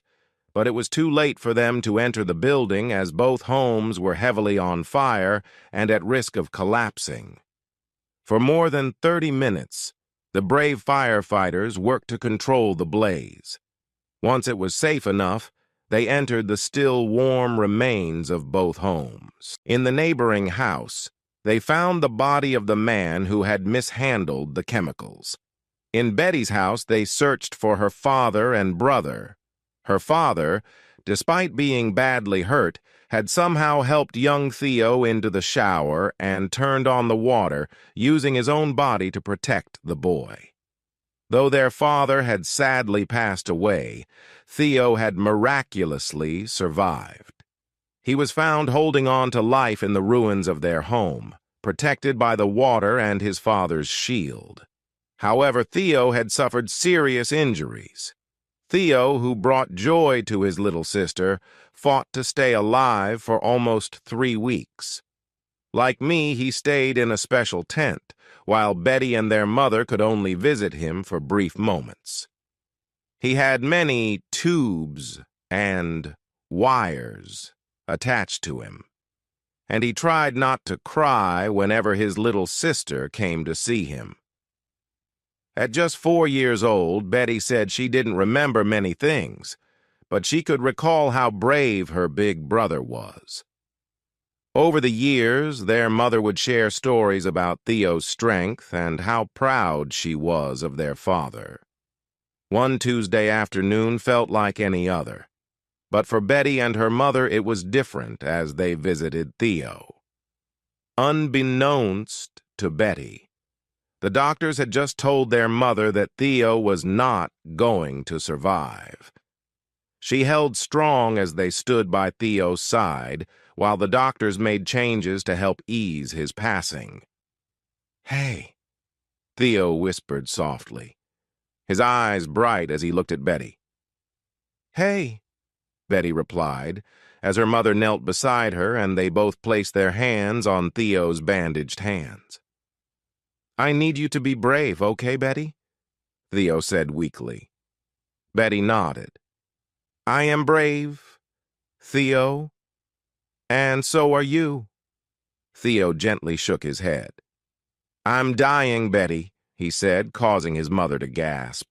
"It's all right, Mum. I've known for a few days. I heard the doctors talking to you." Betty started to cry. "No, no, no, Theo. You can't go. I need you. Mum and I need you," she cried out. Theo smiled at his mother and sister through the bandages. "It's okay, Betty, Mum. Dad says it won't hurt. He'll just go to sleep and won't wake up. Dad? Betty's head shot up as their mother gasped. Warren, their mother whispered, the sadness in her voice making little Betty hold her mother's hand tightly. Theo gently urged his mother to come closer. It's all right, Mom, he said. Dad says he loves you and will be waiting for you, but it will be a while before you see him again. Betty's mother wept but nodded. She believed that her son was truly hearing from his father as he was preparing to leave this world. Betty, Theo spoke again, his voice even weaker now. Betty, this is very important, okay? 4-year-old Betty stood up as tall as she could and took a small step forward, feeling deep down that this was the last moment she would have with her brother.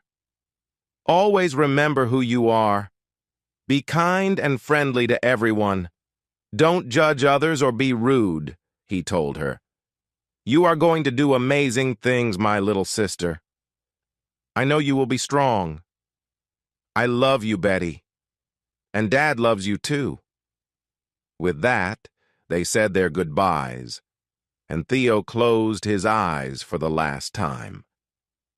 After leaving the isolation tent, Betty and her mom went to a common space where others with burns could meet their families. There were toys and coloring books, but today, Betty didn't feel like playing at all. Instead, they sat together for a long time, both crying. Her mom held her close, grieving for her husband and son, as tears streamed down her face while others moved around them, giving them space. They didn't know how to feel. The losses they had faced in recent weeks left them with a sense that the world had come to an end. They had lost everything. Their home had burned down. Their clothes were gone, and the men in their lives were no longer there. For the past 3 weeks, they had been sleeping on cots in a spare ward, watching over Theo. As tears stained her cheeks and her eyes hurt from crying, Betty sensed someone looking at her. It reminded her of a clear memory from today, the moments with her brother. A boy, just a year or two older than her, stood there, tears in his eyes, too. He was brave, the boy said. I spoke with Theo when he was lonely. I'll miss him. Holding on to her mother, Betty turned to look more closely at the boy and nodded. He was a long-term patient in the burns ward. Tall for his age, he was almost bald, with burns covering his face and arms and legs. Over the last few weeks, he had come to sit with Betty several times. They colored or did puzzles without much talk, just enjoying each other's company, knowing she needed a friend. Once, she had asked her mom about the boy. In a rare smile during those tough days, her mom had said he was a hero. She explained that almost a year ago, when the boy was just 5 years old, he had run into a burning house to save his little sister. He had been trapped, just like Theo had, protecting her like their dad had done for Theo. Fortunately, the firefighters had rescued them, and both the boy and his sister survived. Like Theo, the boy had spent many months in a clean tent while he received skin treatments to heal his injured skin. Her mother told Betty that the boy had just recently gotten his bandages off. He was spending time with other kids, telling them they would be okay, making jokes and helping them feel less alone. He often talked to Theo, standing outside Theo's tent, sharing silly conversations about sticks and funny noises, just the usual things kids talk about. Betty had never really spoken to the boy. She was worried about Theo and missed her dad. But After her mother shared stories about him, she felt different. Whenever he sat down to color or build blocks with her, she held his scarred hands. Like Theo, she thought of him as strong and brave, a hero for saving his sister. Just then, as Betty and her mom cried, the boy spoke about how brave Theo was. Now, just moments after losing Theo, the boy was there again. He, like Betty and her mother, had tears rolling down his cheeks for his lost friend and for the boy's family. As Betty sniffled, she saw the boy holding out a teddy bear. It looked like a treasured friend, worn and loved, much like the toys other kids in the hospital had. Through their tears, the boy offered this bear to Betty as a sign of comfort. Quietly, Betty got off her mom's lap and gently took the bear. Holding it tightly in her hands, she smiled even as new tears fell onto its soft fur. "Thank you," she whispered to the boy, and he nodded, feeling unsure of what to do next. She looked at him, someone who had faced his own tough battles and had shown nothing but kindness to her and her brother when they needed it most. Taking a few steps closer, she wrapped her arms around him. "Thank you," she said again, as their tears mingled together on them and the friendship bear. The next day, Betty and her mom went into a house that their insurance had arranged for them. She saw the boy one last time at Theo's and her dad's service. He was there with his sister, who had a scar on her arm. But the girl held on to the boy tightly, just as she would have clung to Theo, while their parents stood a little ways behind them. After the service, the boy's family approached Betty and her mother. His parents hugged him in a way that only parents who have faced difficult times with their children would understand. Betty hugged the boy's sister and then wrapped her arms around the boy, who smiled at her. "Is Barry helping?" he asked. "Barry is his name?" Betty replied with a gentle smile, taking out a toy bear from the backpack that someone had given her. "Yes, Barry the bear," the boy said. "He was with me when I was in pain. He's a great friend, and I know he'll help you." "Barry," she repeated, looking once more at the bear's stitched black eyes. "Thank you. I know your sister calls you her hero, but after everything you did for Theo, Mum, and me, I would like you to be my hero too," Betty said to the boy. He nodded in agreement. Soon, the boy and his family said their goodbyes, while Betty and her mother continued to greet those who came to offer their support. I sat there in shock, often wondering what had become of the little girl and her mother. I had spent hours talking to Theo, understanding how boring it could be in the tent. I wanted to be a friend to him. He was a few years older than me and loved skateboarding. I was fascinated by how he would ride with friends until dark, and how he could pop a wheelie on his bike. At that time, I admired his skills and had often thought about his family over the years. He was. I paused, feeling overwhelmed with emotion. Theo was so brave. I wished that if I faced something tough, I could be as brave as he was. Betty nodded, tears streaming down her face as she shared her story. She took out the backpack I now recognized and pulled out a worn toy bear with faded fur and one missing eye. Clearly very cherished over the years. Betty held it out, and with trembling hands I reached for it, knowing it was Barry, the toy I had given her long ago. But instead of handing it over, she threw her arms around me and cried. In that moment, It felt like we were both kids again, grieving for those we had lost as we shed tears together. From the doorway, Sandra also stood crying, touched by the reunion between Betty and me. Without letting go of Betty with my left arm, I reached out with my right. "Come here, Mrs. Brown," I said, finally realizing that Sandra was Betty's mother. For the next half hour, a mix of emotions filled my small living room.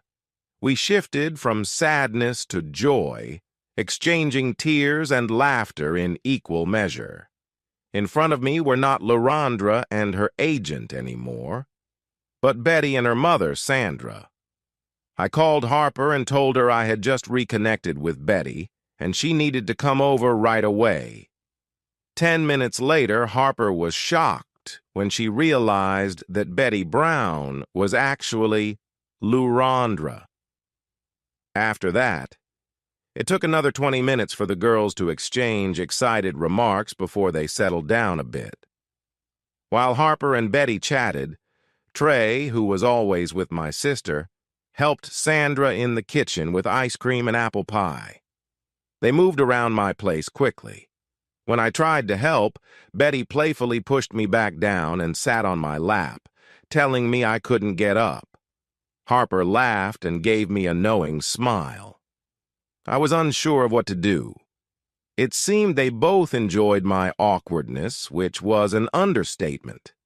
Even with my time spent with Ava, I had never been this close to a woman. I sat there trying to stay still while Betty looked at me with bright eyes. After a moment, she returned to the conversation, causing me to blush. When everyone settled down with bowls of dessert, Betty was still sitting on my lap. She shared that not long after the funeral, she and Sandra moved to Melbourne to live with a cousin while they got back on their feet.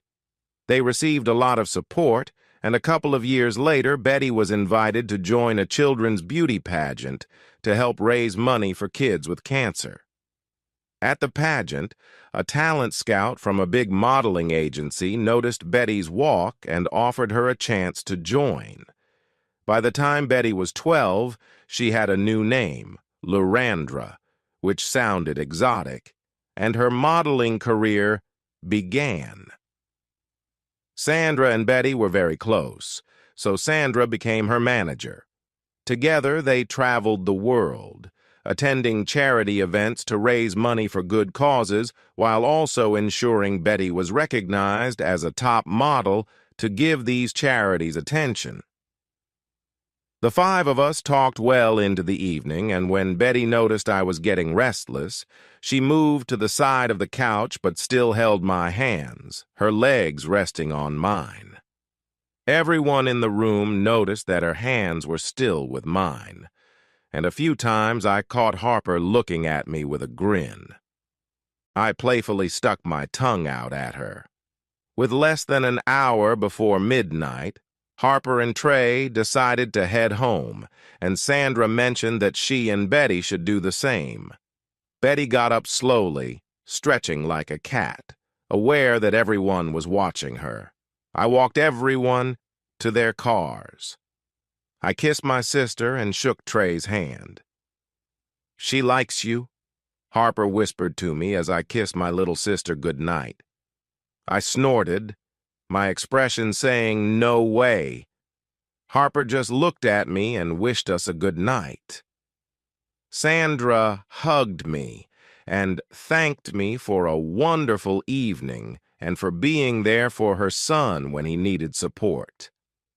Then she told Betty and me to take a few minutes while she got the car ready. As she climbed into the shiny Audi, I almost rolled my eyes at the idea of it needing to warm up in our mild weather. But when Betty pulled me close, I kept my thoughts to myself. "Brian, she began, but paused. "Thank you." "For what?" I asked. She wrapped my arms around her and looked up at me. "You may not realize this, but for many years you have been my safe place. When I felt lost, I would think of how strong you were. You were my support during the hardest times. After Mom passed, you were the first person I turned to. You became the most important person in my life. I opened my mouth to argue, but she shook her head. I know it was mostly in my mind, but you have always been there for me, even from afar. I went to the charity event in New Farm Park to model and raise money for kids. I never expected to see you there. When I spotted you, I couldn't help myself. I called out to you and waved while walking down the runway. Brian, you have always been my hero. I gave her a small smile. She felt warm in my arms. The fact that this amazing woman was here with me, calling me her hero, made me feel on top of the world. Brian, she said softly after a moment, both of us lost in our thoughts. Her tone told me she was about to ask something important. I was wondering, she hesitated, stepping out of my embrace but still holding on to me. I have a busy life. I travel for work a lot. And when I'm not, my mom and I try to fit in charity events. I nodded, knowing she had a lot going on, but I was confused about where this was heading. Next weekend, I have a gala ball for the agency that represents several Australian models. I was hoping you would agree to go with me. Me? I replied, surprised. She nodded. I was still processing the idea. Go with you? I asked again. She nodded once more. In public? Yes, Brian, she said, looking serious. As a couple at the dinner. But why, Betty? I asked, still in disbelief. I felt out of place, like the odd one among a group of beautiful people. Betty seemed to notice my discomfort.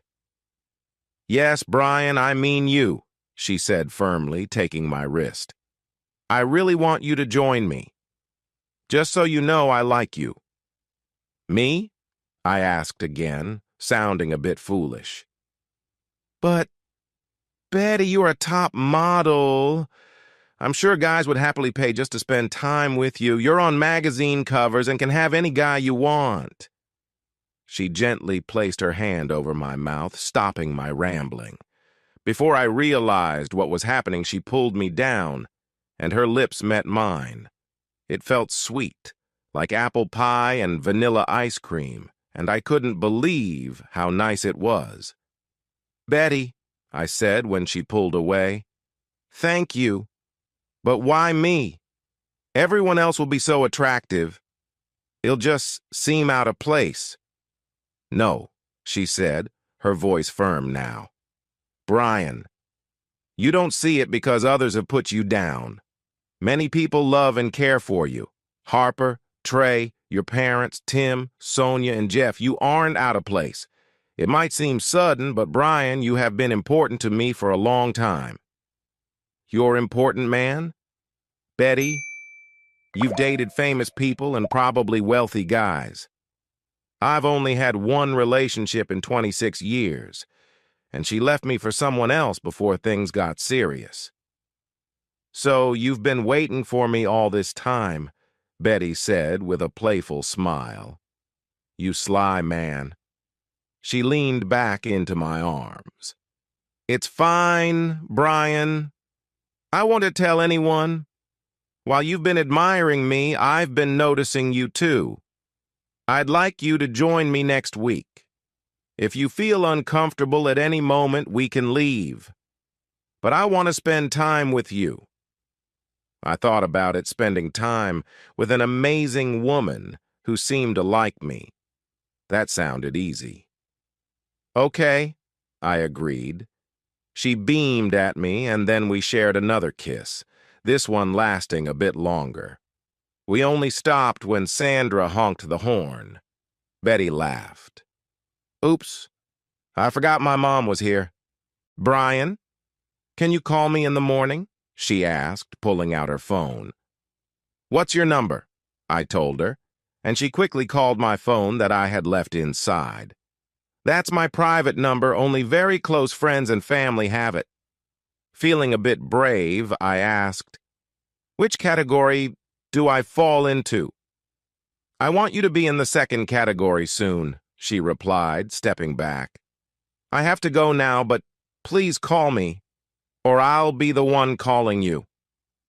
After she left, I walked back inside and sat down, picking up my phone. I saw a missed call from Betty and couldn't help but smile. I saved her number as Betty and noticed a text from my sister about 10 minutes ago while I was still outside with Betty. "Well," it said, it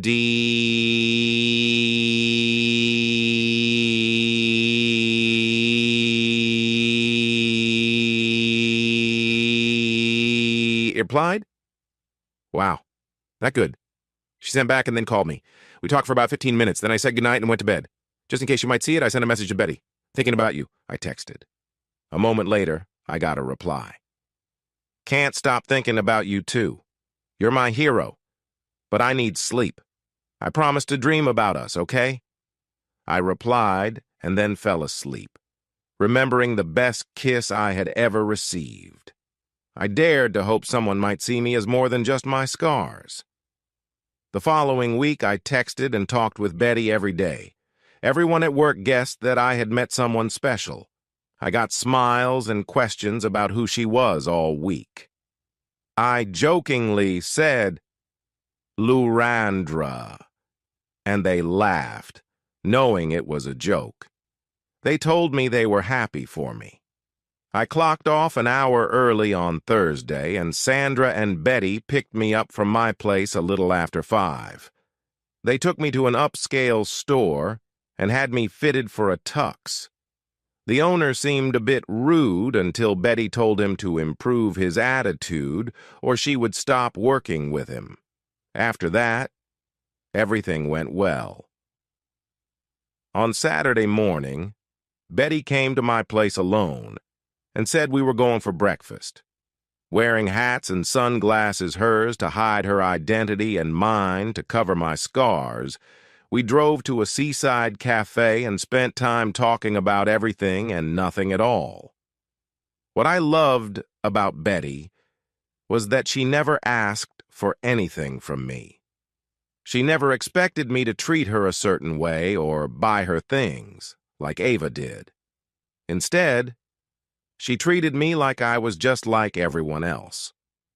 Although we got a few curious looks, most people moved on quickly if I glanced at them for more than a moment. For breakfast, I had 3 bacon and egg toasties and a large coffee, while Betty had a small coffee and an egg white omelet with spinach, which she barely touched. She blushed when I asked why she wasn't eating. "I had a big meal with a guy I liked the other night, but I have a show coming up, so I have to watch what I eat," she said. "But if you're still hungry..." I finished the rest of her food. After we ate and talked some more, Betty and I drove to the hospital and spent a couple of hours with Tim and Sonia. Tim was excited to show us the Lego he had built throughout the day, while Sonia happily sat on my lap and held Betty's hand most of the time. "Are you going to marry Ms. Lurandra?" she asked me quietly at one point while Betty and Tim played with a few other kids. "Nah, I'm going to wait until you get bigger and marry you," I told her, giving her a gentle tickle. Sonia giggled. "No, silly, I'm too young," she said. "But if you marry Ms. Lurandra, then you and she can adopt Tim and me and be our new parents." She said it so innocently that it made me stop and look at Betty. At that moment, she glanced over at us and smiled. However, her smile faltered for a moment when our eyes met, and she noticed the look on my face. Later, she asked me what was wrong, but I tried to brush it off. She wouldn't let it go. "Brian, what's wrong?" she asked. "I thought we were having a nice day together?" She was letting me drive her Audi back to my place, and I have to say, I was enjoying it. I had never driven anything that felt this smooth. I thought carefully before I answered. "Betty, where do you see this going?" I asked her. "What do you mean, where?" she replied quickly. "I mean this, us, our relationship," I said, my voice a bit serious, but not too much. "I'm not complaining. In the past week, I've spent time with a wonderful woman, and I've shared more kisses with you than I have with anyone in my whole life, even my mum." She laughed softly. "But I'm still trying to understand this. You are amazing, and I feel so different. You travel everywhere and have so much, while I rarely leave town and have only a little saved up. We come from such different worlds." She held up her hand, and I stopped talking. After a moment, she sighed. "Brian, I've told you that I like you," she said firmly. "I know that you see yourself as less than others because of your scars. But you were there for me when I needed you. And despite my work, I can see the person you are inside." I was quiet, remembering my sister's similar words from months ago, focusing on the road ahead. A moment later, I felt her hand on my thigh, a gentle touch I hadn't expected. Betty spoke softly. "Since the hospital, you've been the guy I wanted to be with. I don't care what you think you look like. I want to see if the man next to me could be the one I always dreamed about. I imagined dating him, falling in love, getting married, and having kids together." She said it so casually, but it surprised me. I swerved the car a bit before regaining control, and Betty giggled. "Right now, I just hope you keep us safe on the road," she said, and I couldn't help but smile. Her words lifted the heavy mood. "But Brian, I'm serious. I really like you, and I don't want to scare you by saying I feel even more than that. I have imagined all of this for years. If you are open to it, I would love to see if we could explore this together." I glanced at her, and her big brown eyes were so sweet. How could I say no? I just hoped it wouldn't lead to sadness later. "I definitely want to say yes, Betty. Just thinking about being with someone as wonderful as you is beyond what I ever hoped for. I find it hard to believe that someone would actually want me, especially after all the times I faced rejection." "I understand." I took a hand off the steering wheel and held hers. I sighed. "I promise if you truly feel this way, I will work on not thinking of myself as strange," I said, my brow furrowed. "I want to believe there is a chance for us, and I've really enjoyed our time together this past week." I let out another deep sigh, feeling Betty's hand squeeze mine. I sensed her concern. "Please be gentle with me, Betty," I said. "If at any time you feel I'm not the right person for you, please be honest and kind."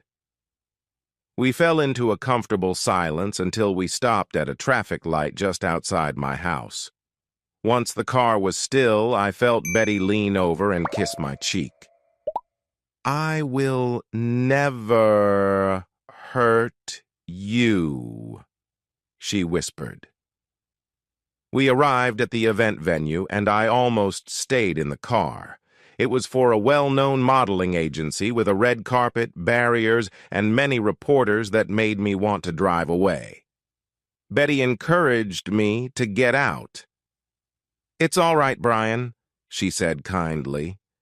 She could tell I was nervous. If we are together, they will see you. Think of it this way. It's just a short walk from the car to the door. Well, stop for a quick photo of my hand on your arm, then we can get inside where only the agency media is allowed. Come on, handsome. Even though I hesitated, her words caught me off guard. With a valet outside and reporters waiting, I paused at her compliment. "What's wrong, Brian?" she asked with concern. "You called me handsome," I replied softly, managing a small smile. Betty lit up. "Did I?" I wasn't really thinking. I decided I should get better at that. She patted my hand, gathered her bag, and nodded. I stepped out of the car, and for a moment the whole crowd seemed to hold their breath as the big man with scars got out of the fancy car and walked around to open the door for the famous supermodel, Lorandra. With Betty by my side, I tossed the keys to the surprised valet, and we made our way up the red carpet when the first question came from the amazed reporters. "Ms. Lorandra, is your date tonight Mr. Other?" one reporter asked as we turned to strike the first pose that Betty and I had practiced earlier. "Mr. Other," another reporter called to me. "Are you dating Lorandra?" We posed again. It was my first time trying to smile for a public photo. I remembered to relax, just like Betty and I had practiced. She was graceful, smiling easily, and used to posing like she had done many times before. I probably didn't look great, but she was doing wonderfully. I hoped I wouldn't appear too awkward in the photos when they got published. As the photographers clicked away and more questions came at us, we just smiled and stayed quiet. Then another car arrived, and Betty squeezed my arm, signaling it was time to walk inside. We moved smoothly toward the hotel doors, which two staff members opened for us. Once inside the elevator that would take us to the grand ballroom, I pressed the button while Betty stayed by my side. The doors opened, and we stepped inside together. Facing the front, Betty selected our floor, and the doors closed, leaving just the two of us. "Wow," I said as the doors shut. "How do you do this all the time, especially in front of all those cameras during events?" Instead of answering right away, she turned to me, gently pulled my face down, and gave me a kiss. "I'm proud of you," she said, letting her hand linger on my face and gently tracing the scar on my cheek. "I know that wasn't easy, but you did a great job. I'm really happy to have such an amazing man with me." I felt my cheeks warm at her praise. I wasn't used to compliments like that. Betty's gaze held mine, and I could see the warmth and admiration in her eyes. Wait a minute. Admiration. I was starting to think about what those feelings meant when the elevator slowed and the doors opened to the hallway leading into the grand ballroom. What I saw as the doors opened looked like something out of a movie. The hallway was rich in color with dark browns and deep reds, along with light tan highlights. Each door we walked past appeared to be made of dark oak or some other beautiful high-quality wood. The wallpaper had a fancy design that looked like it was made with gold. The lights were arranged to show off the artwork and signs pointing to different rooms. I could hear classical music and was surprised to see an older woman of Asian descent playing a grand piano.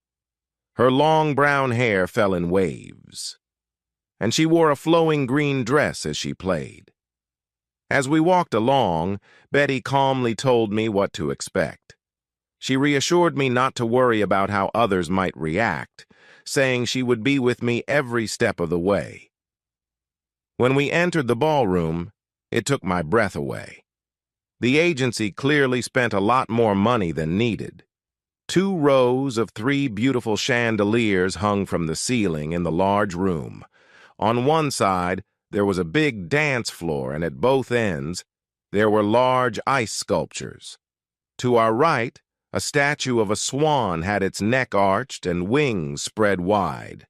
At the other end, a sculpture of a model struck a pose as if she were on a runway looking out at the crowd. Later that evening, I noticed that the ice statue looked a lot like Betty. Right in front of us was a large stage where a string quartet was playing music that matched the pianist outside. To my right, there were round tables covered with red silk tablecloths and white cloth placements, sparkling silverware, and bottles of champagne wrapped with white flowers. Many people were chatting in small groups.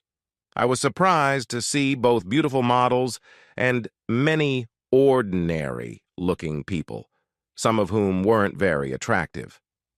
As I took in the scene, we had only been in the room for about 10 seconds when we heard a loud shout. At first I thought someone might have spotted me. A high-pitched female voice seemed to be aimed at me, not out of fear, but excitement. "Lurandra!" A woman in a deep blue dress with long blonde hair shouted, rushing toward us. I vaguely recognized her from my research on Betty. She was another model. She ran up and hugged Betty, who finally let go of my arm. "Cassandra," Betty said with a big smile. "How are you, my dear?" "Good, good," Cassandra replied casually, suddenly looking at me. Her gaze narrowed as she inspected my face, then moved over my body. Her eyes widened, and a smile formed as she turned back to Betty, giving her a hug. "You found him?" she said, and Betty nodded. Cassandra then turned to me as Betty slipped her arm back into mine. Cassandra reached out her gentle hand. "Cassandra Blaine," she said formally, offering a small arm. I took her hand carefully, not wanting to grip too tightly as we exchanged a handshake. I was worried that if I squeezed too hard, I might hurt her. "Brian, other," I replied. "Yes, that's right," she said with a curious look. "Betty, oh, sorry. Lurandra here has been looking for you for years. I swear she talks about you all the time." I glanced between the 2 women, and I noticed Betty blush as Cassandra winked at me. Then, to my surprise, she linked her arm with mine and guided Betty and me around. For the next 40 minutes, I met many important people models, their agents, TV stars, news presenters, and even a few athletes. Knowing I was feeling nervous, Betty stayed close to me, which I appreciated. I was thankful when Cassandra came by 3 times, bringing us glasses of wine and taking away the empty ones. I hadn't even realized Betty's mother had entered the room. Betty and I sat at a table towards the front of the ballroom near the stage. Our table included Cassandra and her date, another model named Brad, along with a member of Parliament for Brisbane and her wife. Waiters moved around, taking orders from a planned menu. For my main dish, I chose a Wagyu steak, cooked medium rare with pepper sauce, smashed potatoes, and a variety of seasonal vegetables. I ordered a red wine that Betty suggested. Betty opted for a chicken salad and a glass of white wine. When the food arrived, I was surprised by the portion size. The meat was thick and tender.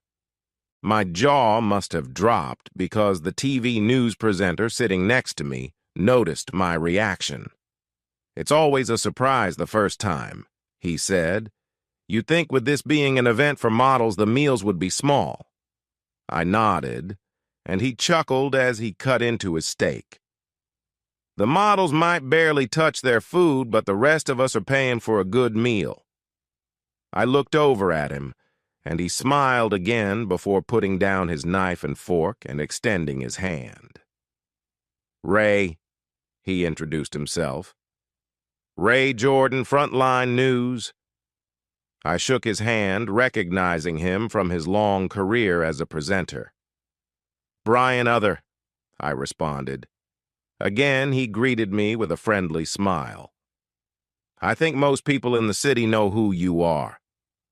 Brian, he said, as a few others at the table smiled politely. I felt a bit uneasy, and he leaned back, trying to seem friendly. Don't worry about it, mate, he said in an Australian accent that surprised me. Here. There's no media or stories to share unless you want to. Tonight we are just people together supporting a good cause. A good cause? I asked, feeling a bit tense. Betty hadn't mentioned anything about donations. Ray must have seen my sudden worry. Don't worry, Brian. It's all supported by donations and the charity auction, he said, pointing to a brochure on the table. They hold a great event every year, and this time they are helping homeless shelters. I nodded, and then I noticed Betty smiling and agreeing with him. I found that Ray and his wife, Joanne, were easy to talk to. They were both used to being around people and treated me like I was just another guest. After dinner, they held the charity auction amid a few speeches and award presentations. My lovely date won the award for her great work in the community, smiling at me as she accepted it amidst polite applause. Ray kept talking to me after we met, and we enjoyed discussing the items for the auction. I learned that he and Joanne had 3 daughters, all in private school, and this was a rare night out for them where he didn't have to be the news anchor. Everyone knew. I noticed Cassandra and Brad moving between the tables, but Cassandra kept returning to where Betty and I were. It felt like Betty would usually be socializing with others, and she was staying close to me. She playfully scolded me when I mentioned it. Brian, I am right where I want to be tonight, by your side, she said. The only time I'll leave your side is for the restroom, and I'm watching what I drink. So that won't be necessary. Then, my date took my hand and leaned in to kiss me on the cheek. I heard a joyful sound and looked over to see Joanne watching us, her hands clasped over her heart. I hate to gossip, she said, even though it didn't sound convincing as Betty leaned against my shoulder. But did you really just meet at the new farm park event a couple of months ago? I gave Betty an encouraging squeeze. Not quite, Betty explained. Brian and I first met when I was 4 years old in the hospital's burns unit. For the next 10 minutes, we took turns sharing a shorter, less emotional version of our story. By the end, everyone at the table seemed thoughtful, some even dabbing their eyes with their napkins. Even Cassandra and Brad took a moment to listen to our story. Well, Joanne said when we finished, if there's ever a couple I want to see succeed in this world, it's you two. Everyone around the table agreed, and I looked at Betty. Couple? I asked her quietly as the MC stood up to grab everyone's attention. Betty nodded and squeezed my arm warmly as the MC spoke about the agency's successes over the past year. I hardly noticed what Betty said next. I really like that, Brian. I know we're moving quickly, but I enjoy the idea of us being together. Before long, it was time to dance, and I found myself in new and unfamiliar territory. I had never danced before, except in the privacy of my home. Even at school, I avoided dancing because the other kids didn't want to be near me because of my scars. When one teacher offered to dance, I politely said no, feeling sad about the rejection I faced from my classmates. Betty was patient and helped me learn the basic steps. I wouldn't say I danced elegantly, but I was happy that I didn't embarrass myself. After a few songs, Cassandra joined in, taking Betty to dance with someone else. Betty assured me she wouldn't be far away.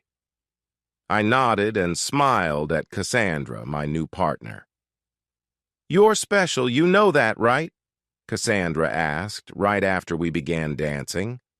Like Betty, she led because I had no idea what to do. "Me?" I replied, surprised. "Yes, you," she laughed, and then looked at Betty, who was watching us closely. "She really likes you, and now that I've met you, I see why." I chuckled softly. "Someone has hurt you, haven't they, Brian?" Cassandra said, getting right to the point. We danced for a while, and I nodded. "Most people see me and think I'm just a big guy with ugly scars. They don't usually react well." We danced a little more, mostly just swaying together. "No, it's deeper than that. Someone has really hurt you. And more than once," she observed, noticing my shift in expression. "I could tell you thought of that person when I mentioned it because your eyes changed for a moment." I nodded again. "Don't let that person stay in your mind to keep hurting you," Cassandra encouraged, squeezing my hand gently. Her hand was small in mine, but her message was clear. "Since the event at New Farm Park, Betty can't stop talking about you," she said. "Look at her. She's always smiling now. For us models, we either force a smile or adopt a serious look." I nodded, listening carefully. "Betty's biggest charm has always been her eyes. When she smiles with her eyes, it makes the world feel a little brighter." I looked over at Betty, who was still dancing with Brad and glancing my way. Our eyes met, and we smiled at each other. Cassandra noticed this connection. "But when she looks at you, Brian, it's like her smile lights up the room. She often appears on magazine covers and does commercials that showcase her bright spirit. But if the agents see her smile when she looks at you, her value will go up." "Because of me?" I said, surprised. "Yes, because of you," she said clearly. "I think she has been drawn to you since she was a child." "I feel like there's a but coming," I said, pausing for a moment. "Of course," Cassandra responded, smiling, but her smile didn't seem real this time. "She sees the perfect guy in you, Brian. You are honest and work hard. You give even when others don't treat you well. You put yourself out there, even when it's hard. I think you care about my friend more than you realize." I felt myself blush. "But," she smiled, "you need to trust yourself as much as Betty trusts you. If you do, neither of you will get hurt. If you don't, both of you might be unhappy." We danced a bit longer as I thought about her words until the song ended. Then we turned to Betty and Brad, getting ready to switch partners again. "Thank you for the dance, Brian," Cassandra said, giving me a quick kiss on the cheek. She then leaned in closer and whispered, "Think about what I said. You'll see I was right." "What was that about?" Betty asked, as we walked back to the table. "I just mean I better treat her well. Or she might come after me for real, I joked. Don't doubt it, Cassandra called out from a few steps behind us as she laughed. I could see Betty was going to ask me something serious when we were stopped before we could sit down. Lorandra, called a thin man with a high voice.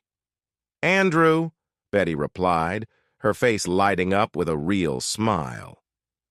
How are you, dear? He asked, kissing her on both cheeks. Then he looked at me. Well, well, aren't you just the whole package? So handsome. Betty laughed. Brian, meet Andrew Phillip, the most fun fashion reporter you'll ever come across, she said as we shook hands. He had a strong grip for a guy. Andrew, this is my date for the night, Brian Other. He looked me up and down, clearly sizing me up. Yes, you are quite charming, he said, still looking at me. Very charming. Then he turned his attention back to Betty. Lorandra, darling, he said in a way that made the people around us smirk. I guessed they knew him well. Would you and your date be willing to have a quick interview? Betty looked at me, and her smile faded a bit. She gave me a slight nod. Earlier, she had mentioned that a few reporters would be around, but she would only let us be interviewed by those she trusted to tell our story in a good way. It seemed like Andrew was one of them. I nodded back, feeling a mix of excitement and nervousness in my stomach. Sounds good, Andrew. Is now a good time for you? She asked, knowing that if she waited, I might hesitate. Absolutely. Just perfect, he replied. Follow me. We walked into another hallway where there were 4 soundproof recording rooms lined up. I could see through the clear walls that 2 were already in use. In one, 2 people were talking, likely having a one-on-one interview. In another, there were 4 people. 3 were standing, and it seemed like they were singing. I guessed they might be a local teen band that was somewhat known. Andrew, Betty, and I entered the room at the end, and Andrew closed the door behind us. Betty and I settled onto one of the couches, while Andrew took a seat on the other one. Wow, he said, sounding relieved. It's nice to sit down and take a break for a bit. How are you, Betty? I was surprised by how much his demeanor changed from a lively fashion reporter to an everyday Australian guy. Did I miss something? I asked after a moment. Andrew laughed and clapped his knees. Betty jumped in. Brian, Andrew and I have known each other for years. He's just putting on a show. A show? I asked, looking at Andrew. So you're not gay? Andrew chuckled. Definitely not. I'm happily married with 3 kids. He pulled out his phone to show me a picture of his lovely wife and their 3 kids, who were between 8 and 15 years old. I've noticed that if I act a little differently at these events and fashion shows, I can negotiate better. Everyone everywhere knows the truth, but being a bit over the top can open doors for me. He used the playful tone again, and I couldn't help but smile. We chatted for a few more minutes, and he explained what we were going to do. He assured us that nothing would be shared without our permission and asked if Sandra could represent both of us. Betty and I agreed, and he started recording. So, Andrew said in a serious tone, I can sense the connection between you 2. Brian, you and Lorandra have been talked about in the fashion world since the new farm park event. Too bad I missed it. But you're here tonight. Lurandra, you look absolutely stunning, and Brian, you look very sharp too. I bet half the people here, including some of the guys, are a bit jealous of Lurandra tonight. He said it with such enthusiasm that I started to believe it a little. So, is there something going on between you two, Brian and Lurandra? He asked. We glanced at each other, and without thinking, our hands reached for one another. I think there might be, I said, taking the lead for the first time. Andrew clapped his hands excitedly. Great job. Now, Brian, Andrew said, lowering his voice a bit, even though this is just audio, I think everyone has seen the pictures of you and Lurandra from New Farm Park. You have some scars on your body. Would you be willing to share a little about them? For the next 15 minutes, I talked about my burns and how they happened. I described my time in the hospital, and Andrew gently encouraged me to share my experiences with bullying while making sure it didn't feel too heavy. He also asked about my relationships. I looked down and admitted that I had never really had one. Whenever I liked a girl, she either said yes and then hurt me, or left after a few dates, making me feel like I didn't fit in. Andrew paused the recording and apologized, saying he wouldn't include that part because he could tell it was tough for me. I smiled and told him it was okay. I hoped that maybe other kids could learn from my experiences and that some of the girls I liked in the past would understand how they had treated me. When he restarted the tape, he invited Betty to share her story about losing her brother. She spoke about how we met as children and how we had reconnected after New Farm Park, exploring the possibility of more. Throughout the process, Andrew maintained his lively personality but was careful not to push too hard. Whenever he sensed it might be too much, we paused to talk about it. Finally, Andrew asked about the New Farm Park event and the kiss that started everything. I had been searching for Brian for a long time. I even hired investigators, but he was hard to find. After moving back to Brisbane, I hoped I could finally see him, Betty explained. When I spotted him in the crowd, I knew it was him, and without thinking, I stopped. Well, she shrugged. Everyone saw what happened next. Andrew smiled and asked, "Do you have any regrets about it?" "None," Betty said, and I nodded in agreement, smiling too. Well, there you have it, folks. Our own fairy tale unfolding. Thank you, Brian and Lurandra. As we left the booth, Andrew shook my hand and hugged Betty, reminding her to look after me. Later that evening, Betty dropped me off at home and arranged a date for the following Friday night, along with many texts and calls during the week. I also received a sweet kiss that left me smiling for days. The next day, I was surprised when I got a copy of the article for review. After a call with Sandra, I agreed to have it published. It was released in the fashion media with the title, Aussie Fairy Tale, and the opening line of Lurandra and the most real man I have ever met. Most of the guys on the crew were joking around, saying things like, "You're kidding me, Lurandra," and "You're messing with us, Brian, a supermodel?" It was like that at the work site.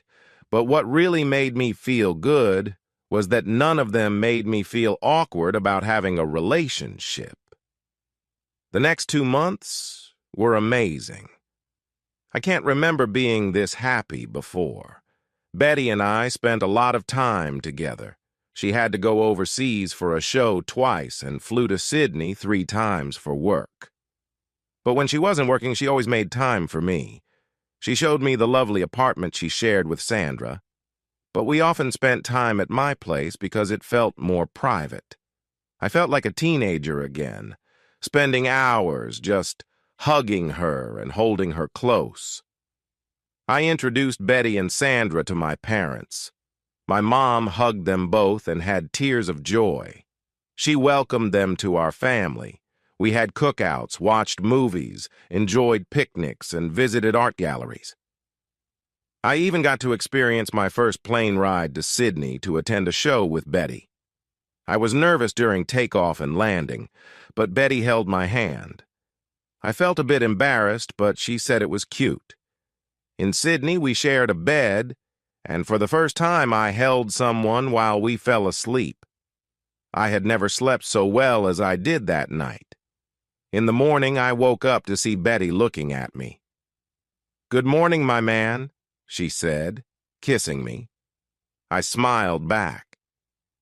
"Please, tell me this is real, that you're really here," I said, reaching out to touch her face.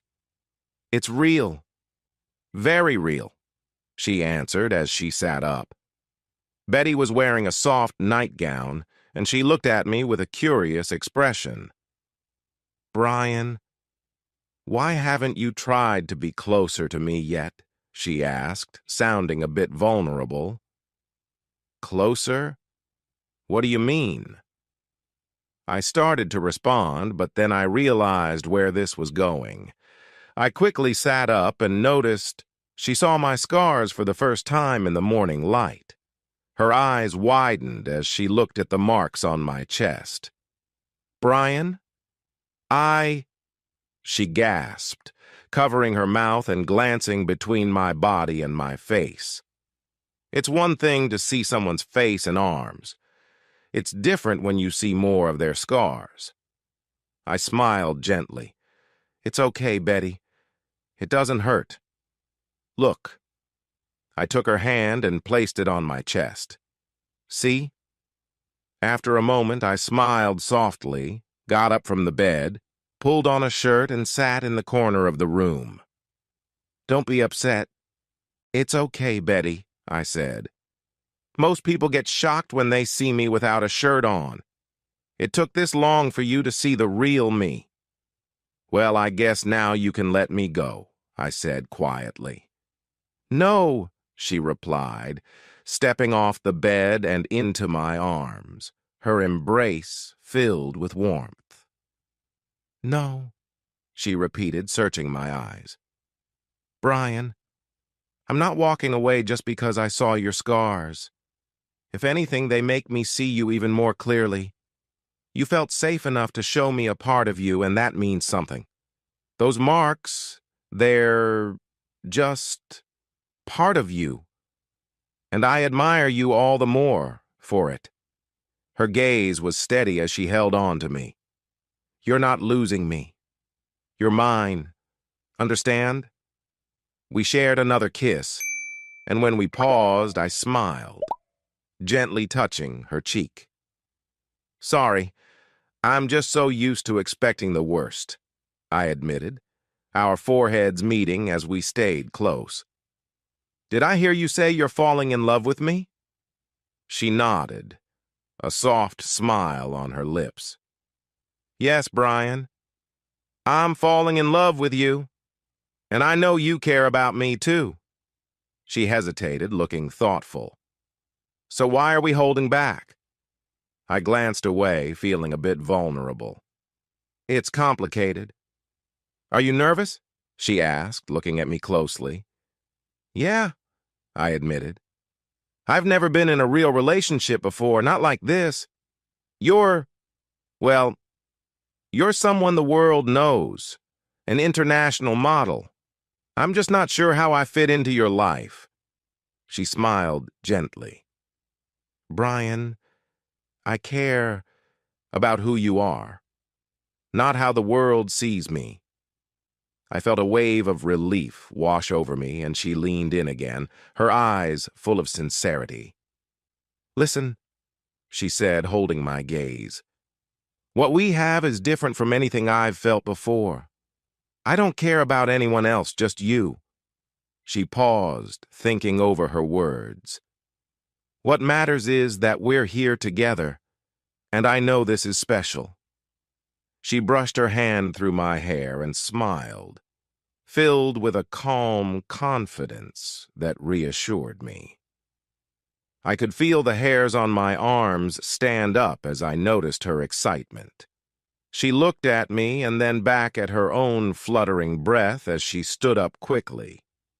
Brian, she said seriously, I want you to know that right now, there's nothing I want more than for us to be together. I feel a butt coming, I replied, trying to hold back my urge to act. She nodded. I long for it, but I want our first time to be special, she replied, struggling with her feelings. I want it to mean something. Right now, we need to get ready for the day and fly home. If we do it now, it would be too quick. I want our first time to be something wonderful. Does that make sense?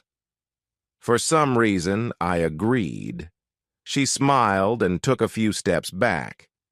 Okay, just give me a minute. I wish I could invite you to join me in the shower, like I thought we would this morning, but just wait a bit. Then you can rinse off. I sighed and nodded. And Brian? She called back to me. I turned to see her in the bathroom doorway, and she casually took off her nightgown. She was stunning, standing there with nothing on, just a beaming smile. I gripped the chair tightly and felt a rush. She looked beautiful, with smooth skin and an amazing figure. When she turned to glance at me, I couldn't help but notice her graceful form. It was clear why she was a model. Give me a minute, sweetie, she said playfully, knowing I was watching her closely. Then the shower will be all yours. It only took me 30 seconds in the shower to feel a sense of relief. Her encouragement from outside didn't make it easier. When I finished and got dressed, she greeted me with a kiss. Thank you, Brian. I know many would have given in to temptation. I promise it will be worth it. We have today. Then I will be in Paris for a week. After that, I'll have a month here with you, and I want us to enjoy that time together. Throughout the day, as we explored Sydney, holding hands and sharing small kisses, I found myself thinking about her words often. On the 8th day of her trip to Paris, the idea of us together began to feel distant. I was counting down the days until she was back, excited about the possibility of sharing meaningful moments. After nearly 30 years, I hoped to find someone who truly cared for me, someone who could say they loved me and share a deep connection. Yes, it sounds romantic, but that was what I wanted. I didn't want to lose something precious to a careless moment or a night I'd later regret. I wanted someone to care about me for who I was. With Betty, I felt like I'd finally found that person. After we got back from our trip to Sydney, Betty gave me a long, heartfelt kiss. She reminded me she had to leave early for Paris the next day, but promised that when she returned, she'd make sure I knew how lucky I was. We chatted over Messenger during those first few days. I stayed up late, adjusting to the time difference, and it was worth it. Betty was excited and even showed me the view from her hotel room, hinting that someday she'd love for me to come along with her. I also talked with Cassandra, who was working at the same event. Betty kept sending me photos of her and Cassandra together, full of smiles and hugs, with little messages like, "Wish you were here." I sent her photos, in return me and the guys at work, goofing around with our shovels and wheelbarrows. I even sent a short video of myself driving a small digger, showing off a bit. It was lighthearted and fun. But on the fifth night, Betty apologized and told me the main event was starting. For the next few days, she wouldn't be able to talk as much since the show would keep her busy. She'd still text, but things would be hectic. I understood and told her I'd try to catch the event online if I could. She had given me a login and password so I could watch it live. It felt a little unusual for a guy like me to be watching us at the fashion session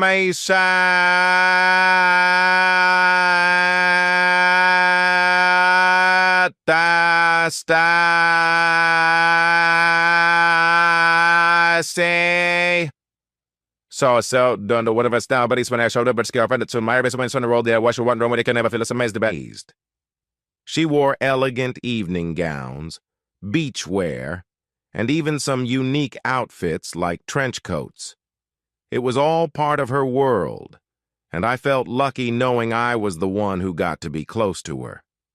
The guys at work gave me a hard time, joking about me watching fashion shows, but it was all in good fun. For once, I felt like part of the group, not just the odd one out. With everything going so well, my future with Betty, the hope of building something real with her, I sat down that evening, ready to watch her next show online. I was excited, knowing the event was almost over and she'd soon be heading home. I watched Cassandra first, stunning in a red evening gown with sparkling sequins. Then I saw Betty step onto the runway, poised and graceful, ready to make her walk. She was just moments away from walking in a beautiful white dress that looked shiny like silk, wearing long gloves. Then my phone buzzed with a message. With just about a minute left, I picked it up and saw it was from an unknown number. "Hey, you should read these articles about your girlfriend before you get too serious with her. Just thought you should know." The message had a link, and if I had been wise, I would have checked it out first. But I clicked on it, and I regretted it immediately. The first article had several pictures showing Laurandra in Paris with two attractive men. She looked happy, and the article questioned her loyalty to her boyfriend, Brian, back in Australia. The next picture showed her in a compromising situation with one of the men, who had his hands on her inappropriately, with a caption asking, "What about Brian?" The second article focused on her ex-boyfriend, Tommy Williams, with pictures of them together. It suggested that once Laurandra was done with her current relationship, she would reunite with Tommy and they might even get married soon. I turned back to the live stream, watching as Betty walked down the catwalk. She looked serious, but also captivating. Now I couldn't help but wonder if her charm was meant for me or for Tommy. I felt crushed. After everything we had been through, I thought Betty and I shared something special. I believed we were falling for each other, but now I felt like just another pawn in her game. The idea hurt and made me angry. But wait, those were just news articles, speculation and not facts. I decided to reply as I watched her make her return. "Sorry, I don't know how you got this number, but these are just made-up stories. You've got it wrong." Moments later, I received a series of messages and images that shattered my heart. "Sorry, Crispy, but it's too late. I've already enjoyed Paris." It was from Brian Dumont. 4 images followed. The first one was of Dumont in a backstage dressing room, taking a selfie, smiling, and giving a thumbs up. In the background, Betty waved at the camera.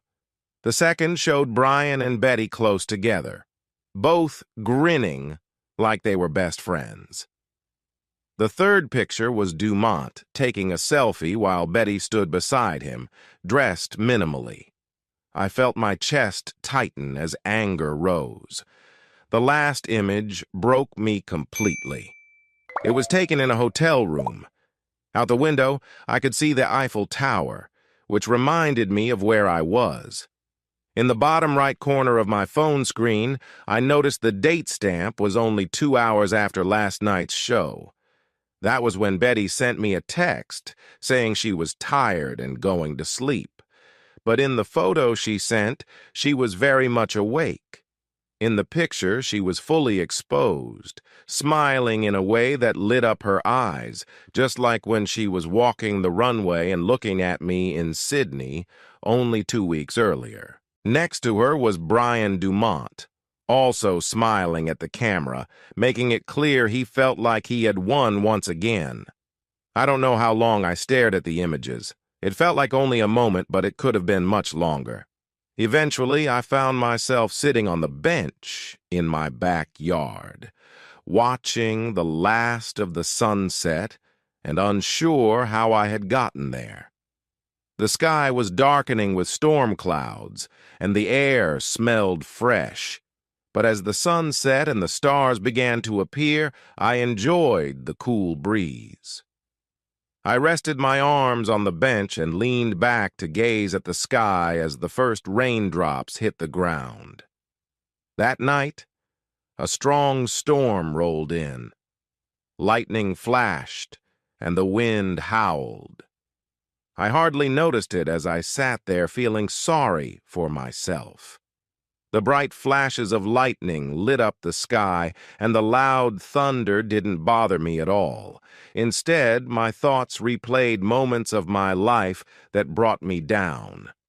I remembered saving Harper, my time in the hospital, being turned down by Ava, and the moments spent with Tim and Sonia. But the sting from Brian Dumont lingered the longest. He seemed to ruin every happy memory I had. His smirk haunted me again and again, pushing me deeper into my thoughts as the storm raged on outside, matching my inner turmoil. And then there was Betty Brown, the famous model who stole my heart. I truly believed she cared for me and loved me. But then Dumont came along and took her away. With my eyes closed, I tried to block out everything around me. The image of Betty tormented me. She was once my source of confidence, but then became a reminder of lost hope. Her beauty was striking, but it was her smile and the memory of our shared moments that would stay with me forever. I sank even deeper into my thoughts, unable to escape the lingering memory of her kisses, despite the pain they now caused me. Betty might not be with me anymore, but I would always carry the memories of our time together. The warmth of her lips against mine spoke of dreams and what could have been. Tears mixed with the rain on my face, and I shivered from both sadness and the chilly air around me. I sighed, my voice lost in the storm, knowing that her affection was now for someone else. Once again, my happiness had seemed to vanish. Why? Because I shared a name with him, and he found joy in making me feel this way. But this time, I was determined not to let him win. I was confident because even as the storm faded, the wind continued to blow. It was likely early morning. As I sat on the bench, the cold was settling in. The wind chilled me, and I felt my usual strength slipping away. I didn't mind staying here, but I also didn't oppose the idea of nature taking me somewhere safe, where I wouldn't get hurt anymore. As I trembled now, not just from sadness, but from the chill, I thought about Harper. What if I hadn't rushed into that danger? I might have felt normal, but I would have lost my sister. No. If I had the chance again, I would still run in to save her. She was worth every risk. Harper would be upset if I left. I knew she would be very angry. She would miss me more than anyone else. In my life, there had been no better supporter than my little sister. For a short time, I thought Betty could match that. But I realized I was wrong. Harper would probably let Betty know how she felt when she learned what had happened, but mostly she would feel sad. My parents and Trey would also be upset, though perhaps not as much as Harper. They had always been there for me when I needed them. Jeff, my boss, was great, and my co-workers too. Maybe there were a few people who would be sad if I were gone. Now I felt a deep cold. My body had stopped shaking, and I knew that was a bad sign. I briefly wondered if I might get really sick, but it was unlikely. However, the earlier storm and the cold wind could still take a toll on me. I thought of Betty again. Even if she had moved on, would she miss me? I remembered our time in Sydney, believing we could have a future together. But the photos told a different story, especially that last one. She might have felt something for me, but no one takes those kinds of pictures unless they are with someone special. Clearly, I was not that person. For a moment, the image of her and someone else faded, and I could only see her smile and her eyes. Suddenly, I felt a rush of warmth. My heartbeat quickened, and I sensed the life flowing through me, igniting a feeling that was not just from the cold. From our first real meeting, a few months ago in the Burns unit, I hoped we could find love. I thought of Tim and Sonia. The twins would be hurt that I was gone. They were two kids facing the world together just like me, and would have to deal with the same unfairness I had. If I was going to make it, it would be for them. This thought gave me a little strength, and I realized I was being foolish.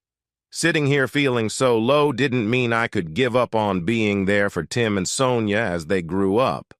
They would face the same struggles that I had, and they needed someone to help them through it. Without their parents, that someone had to be me. I tried to move, but I found I had no energy. My arms felt numb and wouldn't follow my commands. I attempted to move my legs, but they felt just as unresponsive. I thought I could feel my toes move, but that might have been my imagination. In a panic, I tried to twist my body, but I was still stuck. My arms were locked over the bench.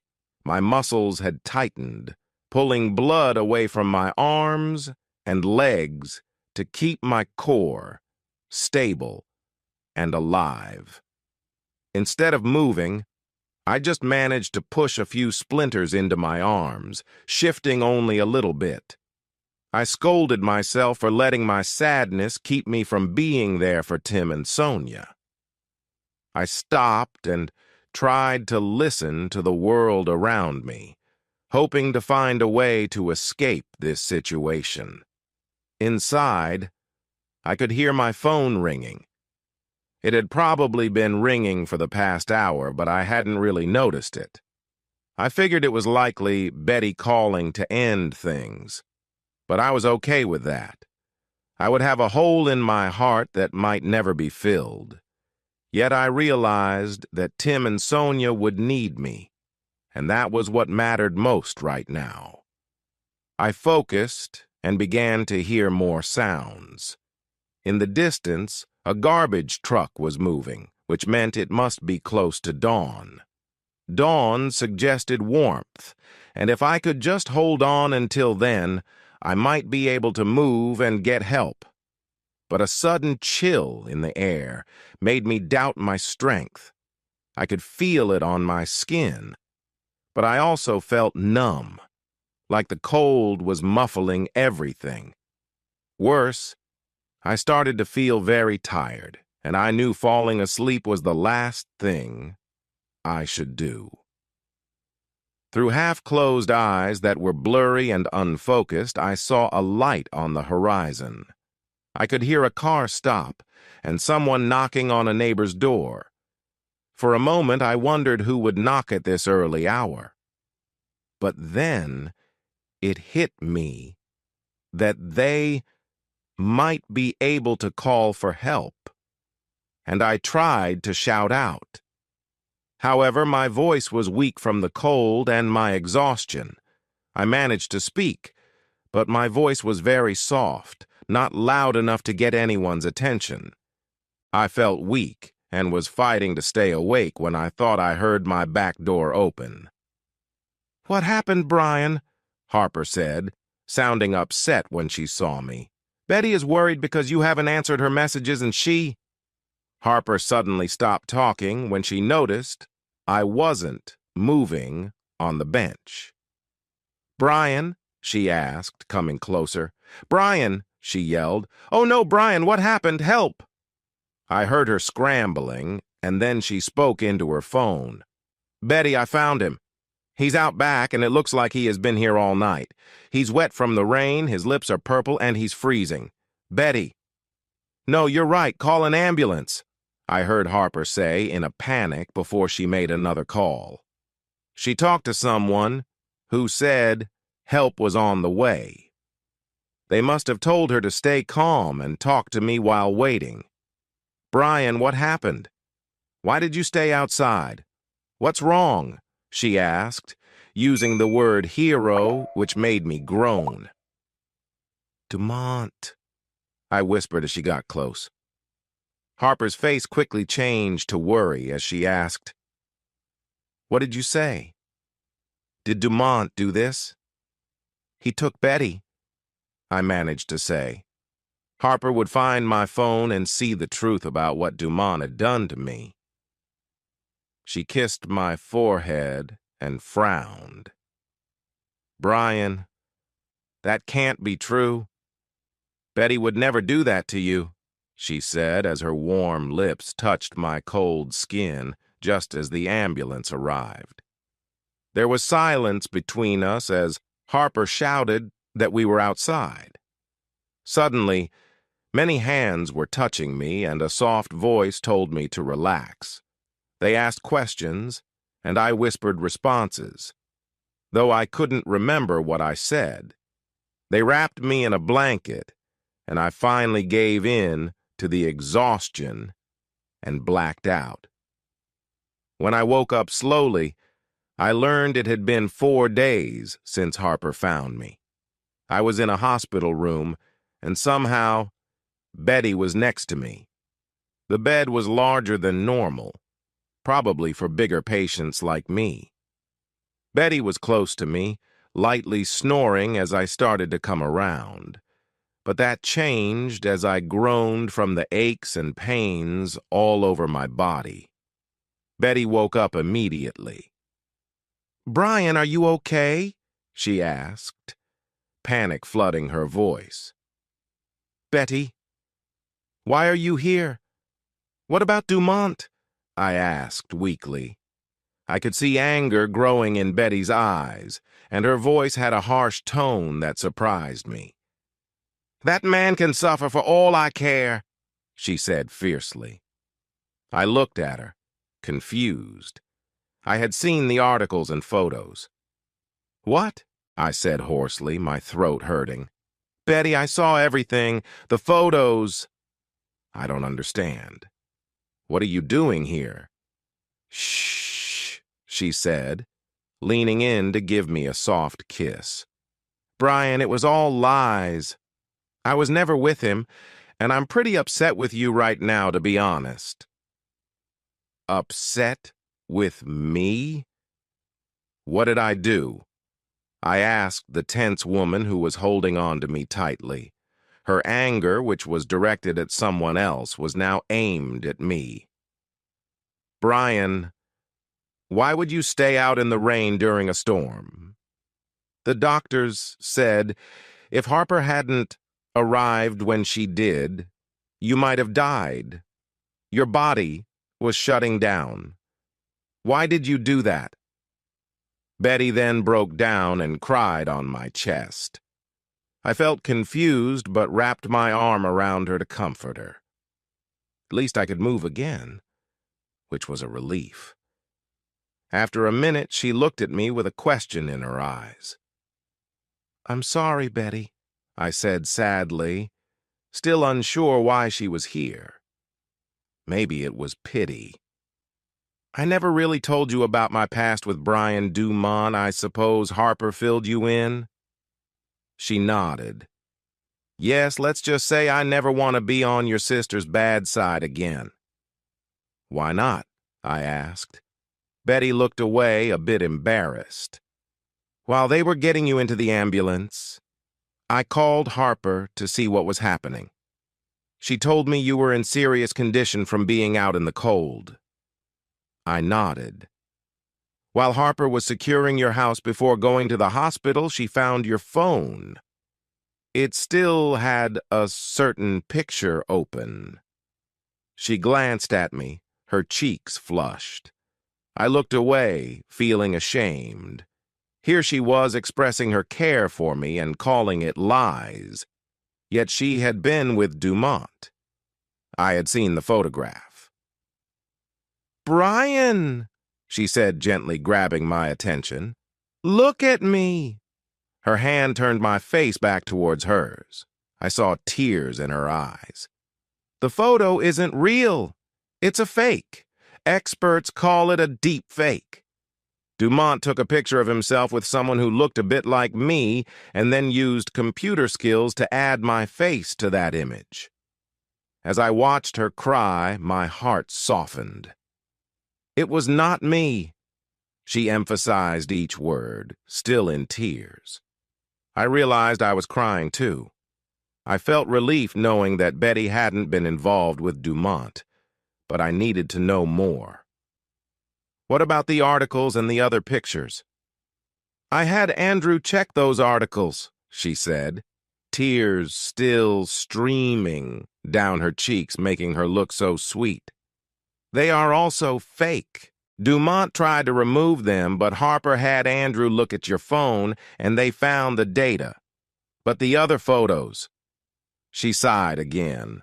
"Brian, those photos are real, but they're taken out of context.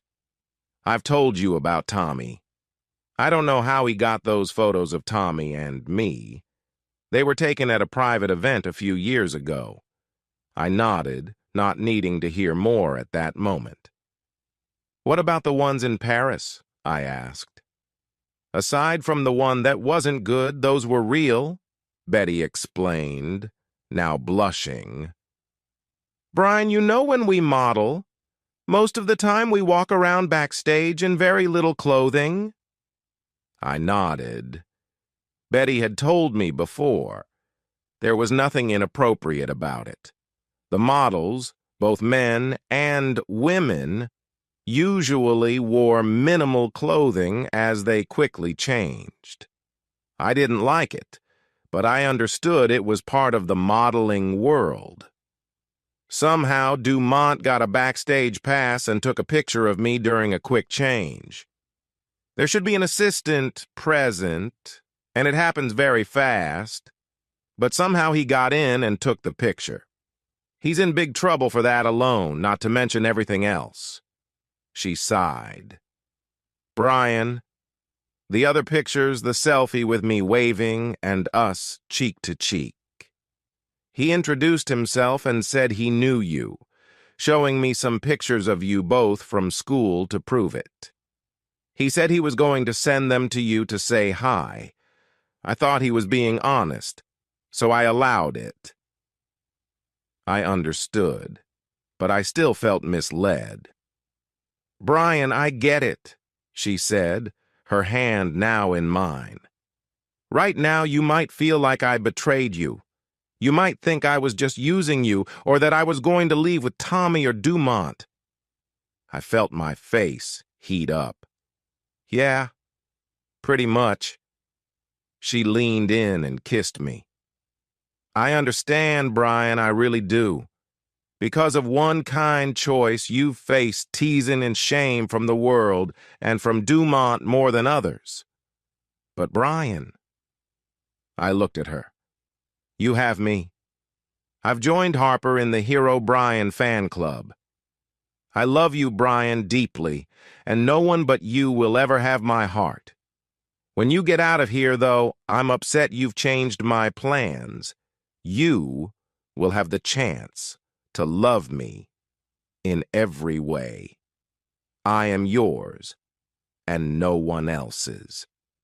I want to marry you, to build a life with you, to laugh and cry together, to get frustrated with you for not remembering something from the store, or just to hold you when you feel down. Your past is nothing negative to me, Brian. It shows me the kind of person you are, a man who rescued his sister, a friend who helped my brother when he needed it, and someone who comforted me with his kindness. Let me be there for you, Brian. Please don't push me away or leave me. In the soft morning light, after her heartfelt words, we stayed quiet for a moment. Yes, I said simply. Really? She asked, tilting her head in surprise. Yes. I'll marry you, I replied with a smile.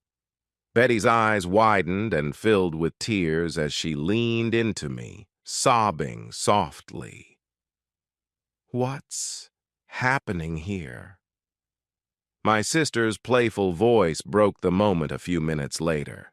She held 2 coffees, one for her and one for Betty. We're getting married, Betty exclaimed, tears still streaming down her face. What do you mean married? Trey asked, standing behind Harper and sipping his coffee. And by the way, it's good to see you awake, Brian. Come on, Harper said, giving him a playful punch. He just woke up after a tough time and that's what you ask? He smiled. Yep, I know him. It takes more than one tough night to keep him down. I mean, he fought through all of it, which brought me to you, didn't it? Harper softened. Oh, she said, giving Trey a quick kiss, then playfully punching him again. Still, he almost didn't make it. She turned to us, setting down the coffees and placing her hands on her hips. And what's this about getting married? Brian, did you just ask Betty to marry you? Nope, I said, smiling at the mix of surprise and joy on my sister's face. She just asked me. Harper looked back and forth between us for a moment before she squealed in delight. She tried to give me a hug, but Betty held on to my hand tightly and wouldn't shift from my lap. Trey walked around the bed, and we shared a fist bump. Bro, was all he said. Harper dashed off and returned a few minutes later with Tim and Sonia. Apparently, they had visited me yesterday while I was still asleep and were happy to see me awake. Tim was his usual excited self, and Sonia, with her hair starting to grow back, looked much healthier. Like me, she would always have scars, but her skin had improved over the years and looked better than before. Betty helped Sonia onto my bed, and I was soon holding Betty in one arm and Sonia in the other, while Trey and Tim played tic-tac-toe on a travel game board. Sonia showed me her new doll, made from different pieces of cloth and wearing overalls with "I need hugs" written on the front. It was a gift from one of her mother's relatives who came to visit. She felt sad because the lady was quite old and lived far away, so she and Tim couldn't go live with her. I told her it would be okay because no matter where they ended up, Betty and I would always be there for them. I know, Mr. Brian, she replied. You know? I said, tapping the tip of her nose, making her giggle.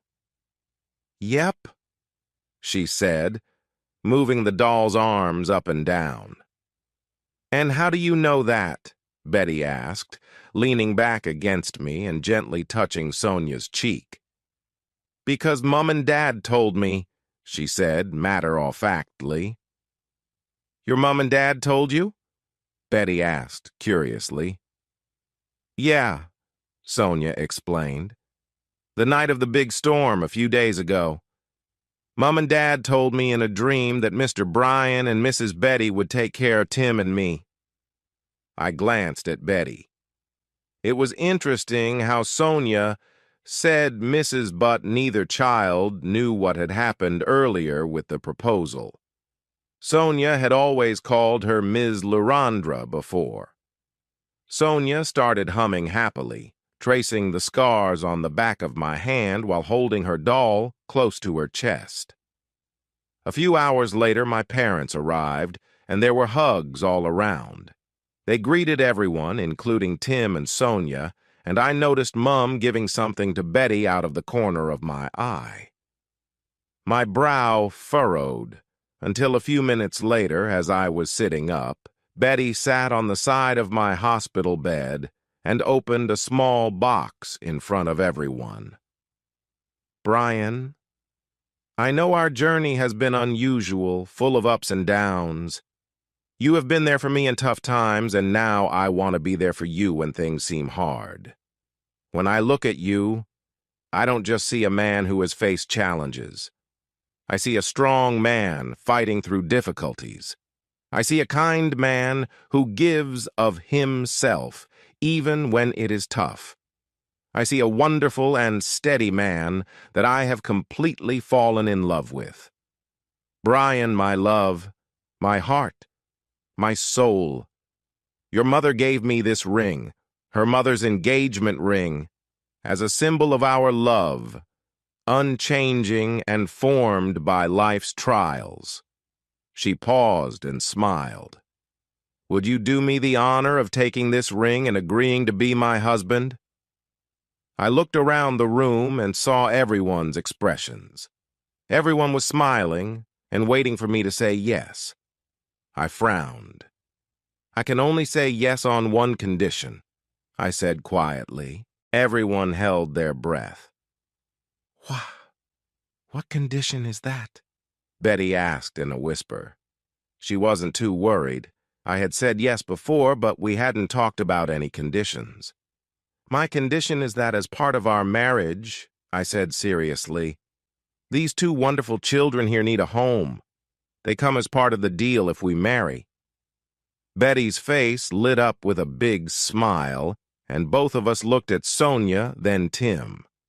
They didn't seem to quite understand what we were talking about. Did you hear that? Harper said, turning to Sonia. My brother will only marry Betty if you and Tim agree to live with them. Sonia inhaled deeply, her eyes wide as she looked at Tim. Then she turned back to us, her face bright with joy. You mean if Tim and I come and live with you, we can be a family? She asked, her voice growing higher with excitement. That's right, I said. We can be a family, but only if you both say yes. Yes, yes, yes, yes, shouted the little girl, thrilled. Tim just smiled and said a quiet, yes. I then turned to Betty, took the ring from the box, and placed it on her finger. Yes, I will marry you, Betty Brown. Everyone clapped as I pulled Betty close and kissed her gently. We spent the rest of the afternoon chatting. Betty, Harper, and my mother talked about wedding plans and brought in the hospital staff to discuss adopting Tim and Sonia. Later in the afternoon, I was cleared from the hospital with instructions to take a week off, which Betty quickly arranged with a phone call to Jeff. That night, as I climbed into bed, I was not surprised to see Betty enter the room, wearing a simple white shirt and smiling softly. She pulled back the sheets and climbed in next to me, raising an eyebrow as she noticed me watching her. You will be able to keep your hands to yourself tonight, won't you? She asked with a serious expression. Remember, the doctor said, to take it easy. I swallowed and nodded. Are you? Betty laughed softly. Honestly, right now I want to be close to you. But I want you to be ready for it. I don't want you back in the hospital because of me. Her tone shifted from serious to playful. I opened my arms, and without thinking, she cuddled into me. Suddenly, our lips met, and I was amazed by how natural it felt to be with her.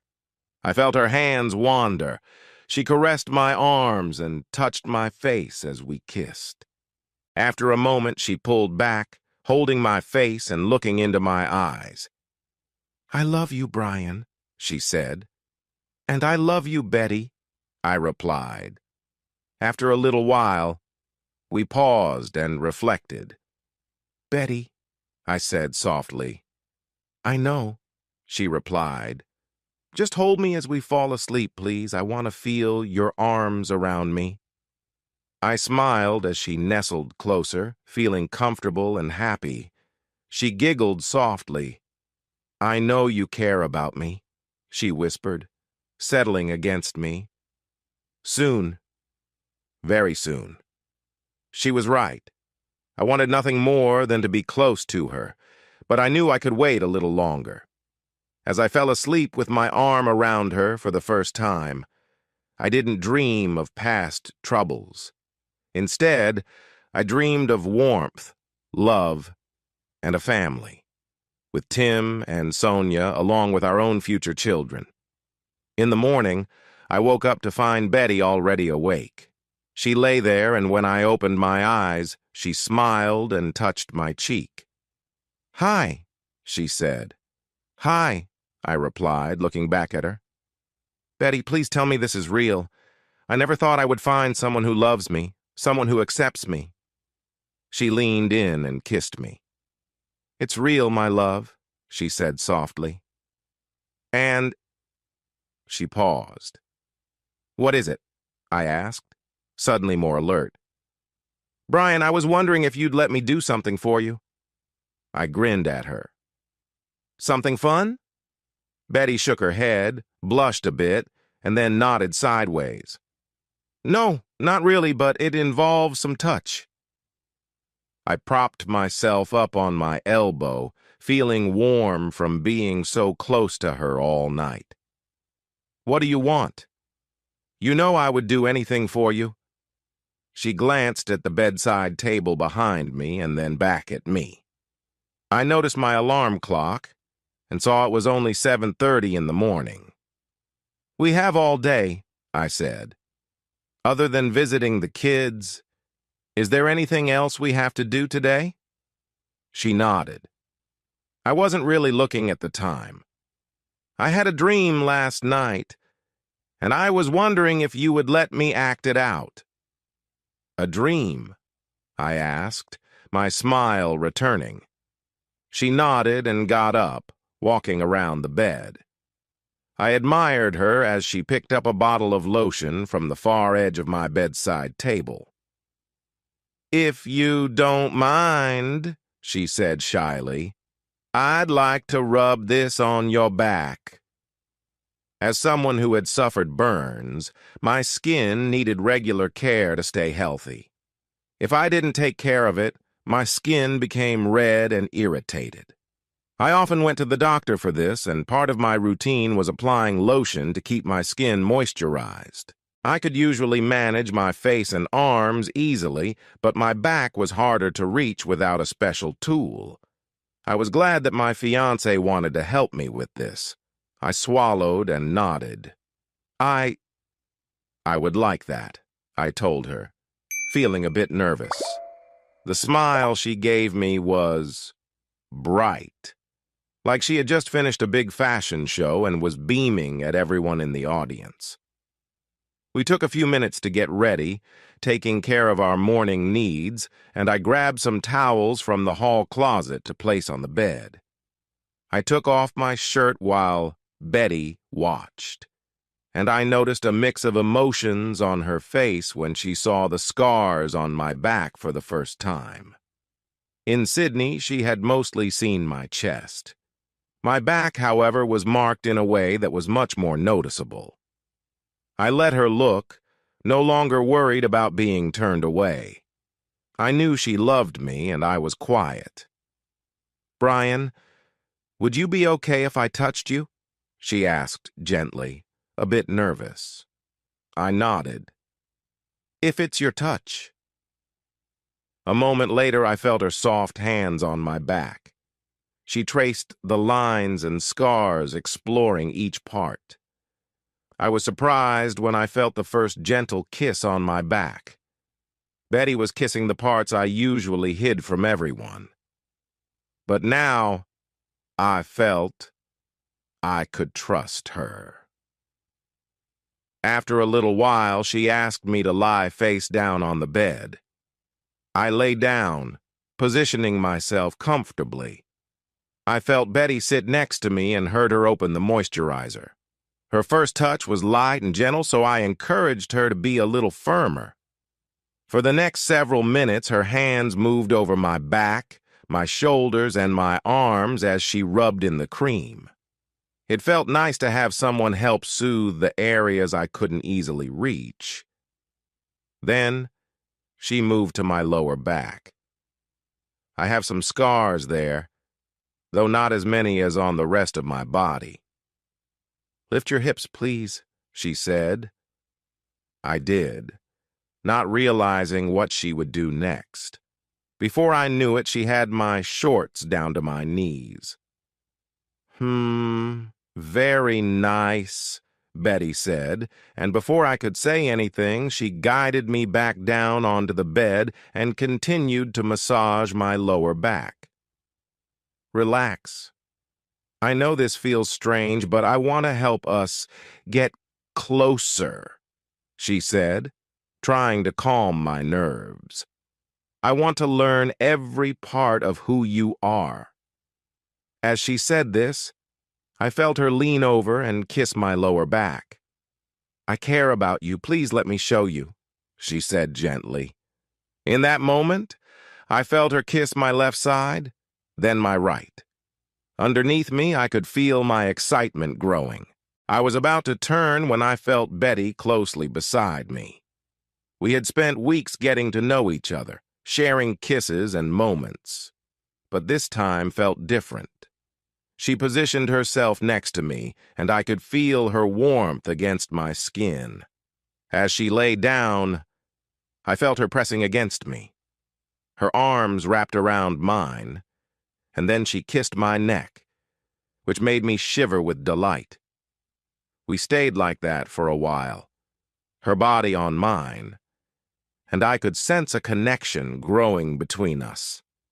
Her kisses became deeper as time passed. "This is amazing," she said happily. "It's my dream to be close to you like this and show you how much I care. I'm not bothering you, am I?" I laughed softly. "No, it feels new, but it's nice. I feel warm and cherished." She moved on to her hands and knees. "Roll over. I want to be beside you and look into your eyes." I turned over and felt a rush as I saw her up close again. Betty smiled, noticing my reaction. She leaned down and kissed me quickly while supporting herself on her hands and knees. "Do you like what you see?" she asked playfully. The question surprised me. Here I was, in bed with someone others considered incredibly attractive. She was admired by people everywhere, and yet she seemed unsure about how I felt. "You are by far," I said, reaching out to touch her cheek, "the most beautiful person I have ever shared a moment with." She giggled at my words and settled down beside me, playfully nudging me. "You charmer," she replied, blushing as she lightly tapped my chest. "I'm sure you say that to everyone," she teased, a playful smile in her eyes. I laughed, feeling a bit nervous, but happy. She looked at me warmly, a hint of fun and confidence on her face. "Are you surprised?" she asked with a grin, her eyes full of excitement. I was speechless for a moment, taken aback by her energy and kindness. She tilted her head, her gaze softening as she looked at me. "You really care, don't you?" she said quietly, reaching over to hold my hand. "You make me feel seen and special, and I don't take that lightly." I nodded, feeling a surge of warmth. "I do care," I replied, looking into her eyes. She gave my hand a gentle squeeze. "Then let's take this one step at a time. There's no rush, no need to be anything but ourselves here," she said softly, her smile reassuring.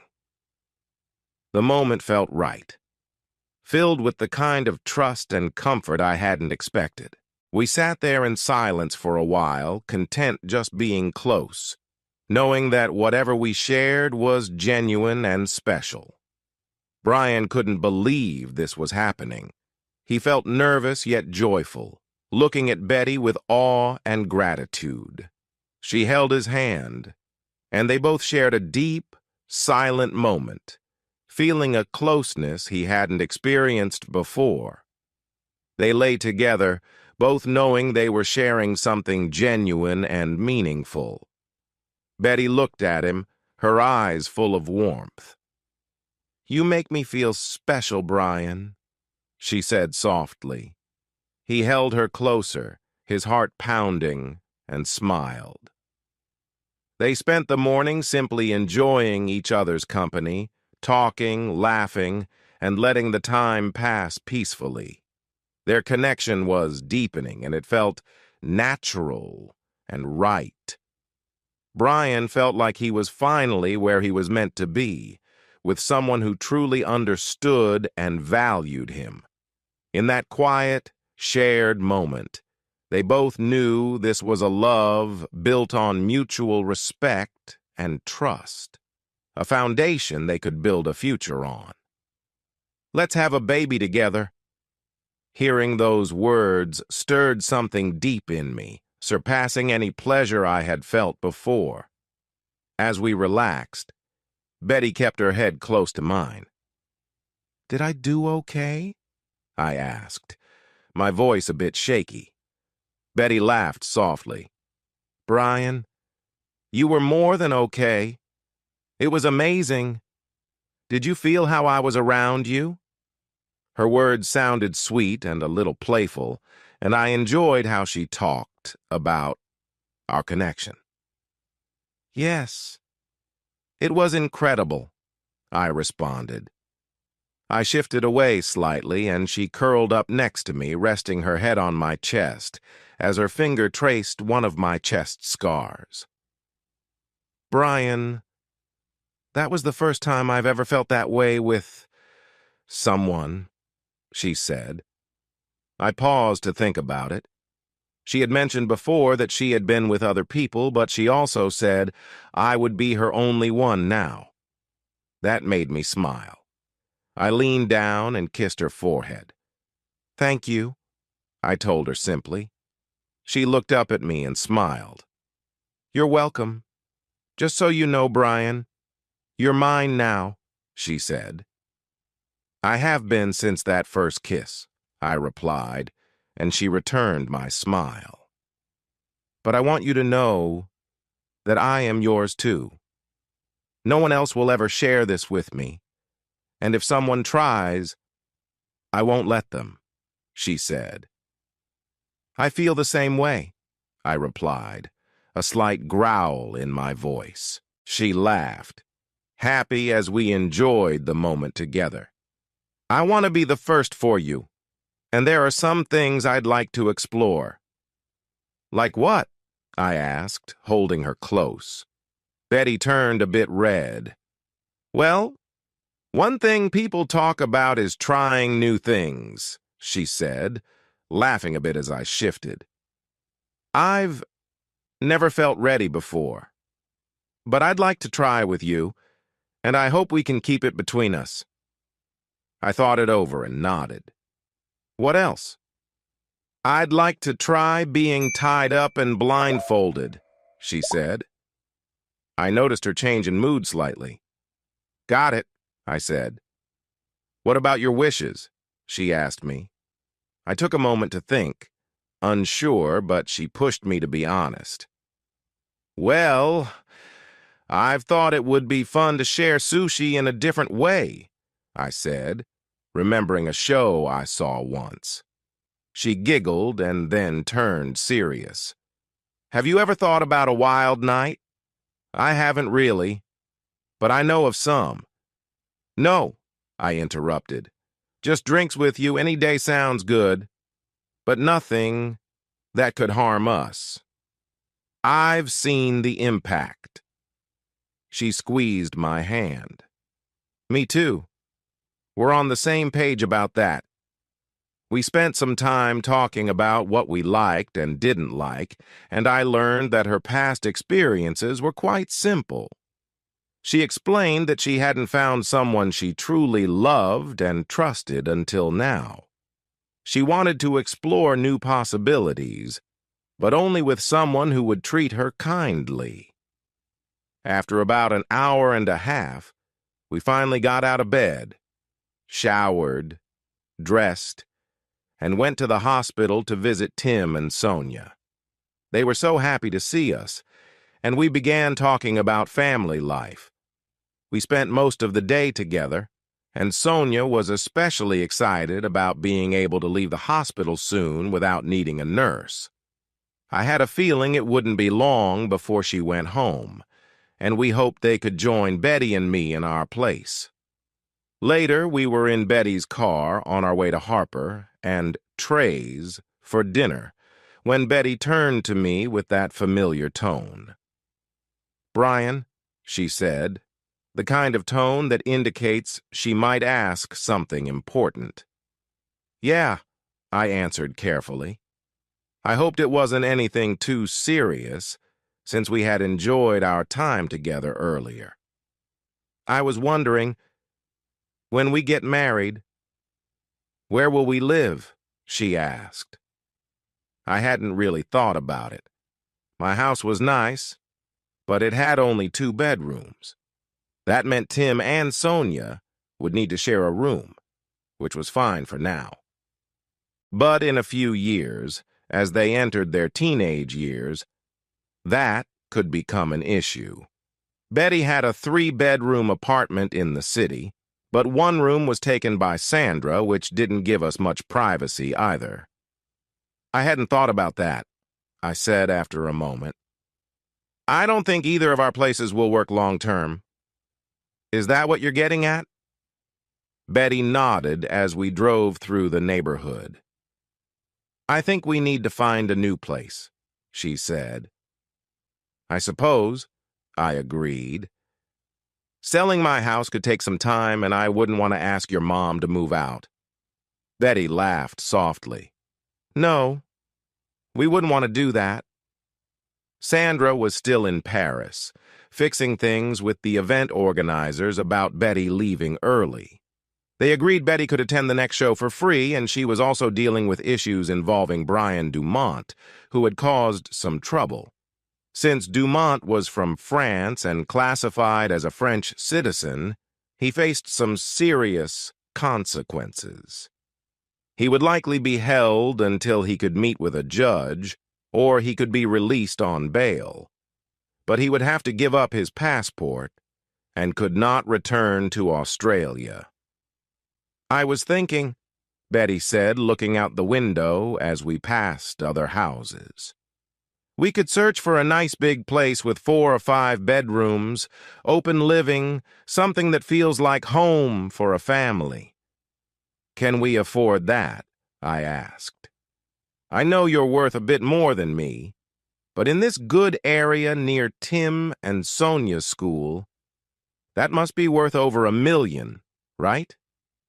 Brian, my dear, my fiancé said softly, just a day after our engagement. How much do you think I'm worth? I thought back to the websites I had browsed after our first kiss. I shrugged. "I'm not sure," I replied. "I'm not in love with you for your money, maybe 7 or 8 million?" She laughed. "You were looking at Wikipedia, weren't you?" I felt my face turn red as we turned a corner. "Babe, my personal wealth is closer to $80 million, and most of that has been made in the last 3 years. A lot of it is tied up in various investments, but in a few weeks we could buy a house without a mortgage in that range." My eyes widened. "I had no idea," I said. "Hey," she said, sensing my surprise. "If I was worried about you wanting my money, I would have brought it up before now. Like professional athletes, models have a short time at the top. As we get older, younger faces replace us." I grinned. "You will always be beautiful." "Thanks, babe," she said, placing her hand on my leg as we stopped at a red light. "I know you'll always see me that way. And while I will always have my appeal, think of how Cindy Crawford aged.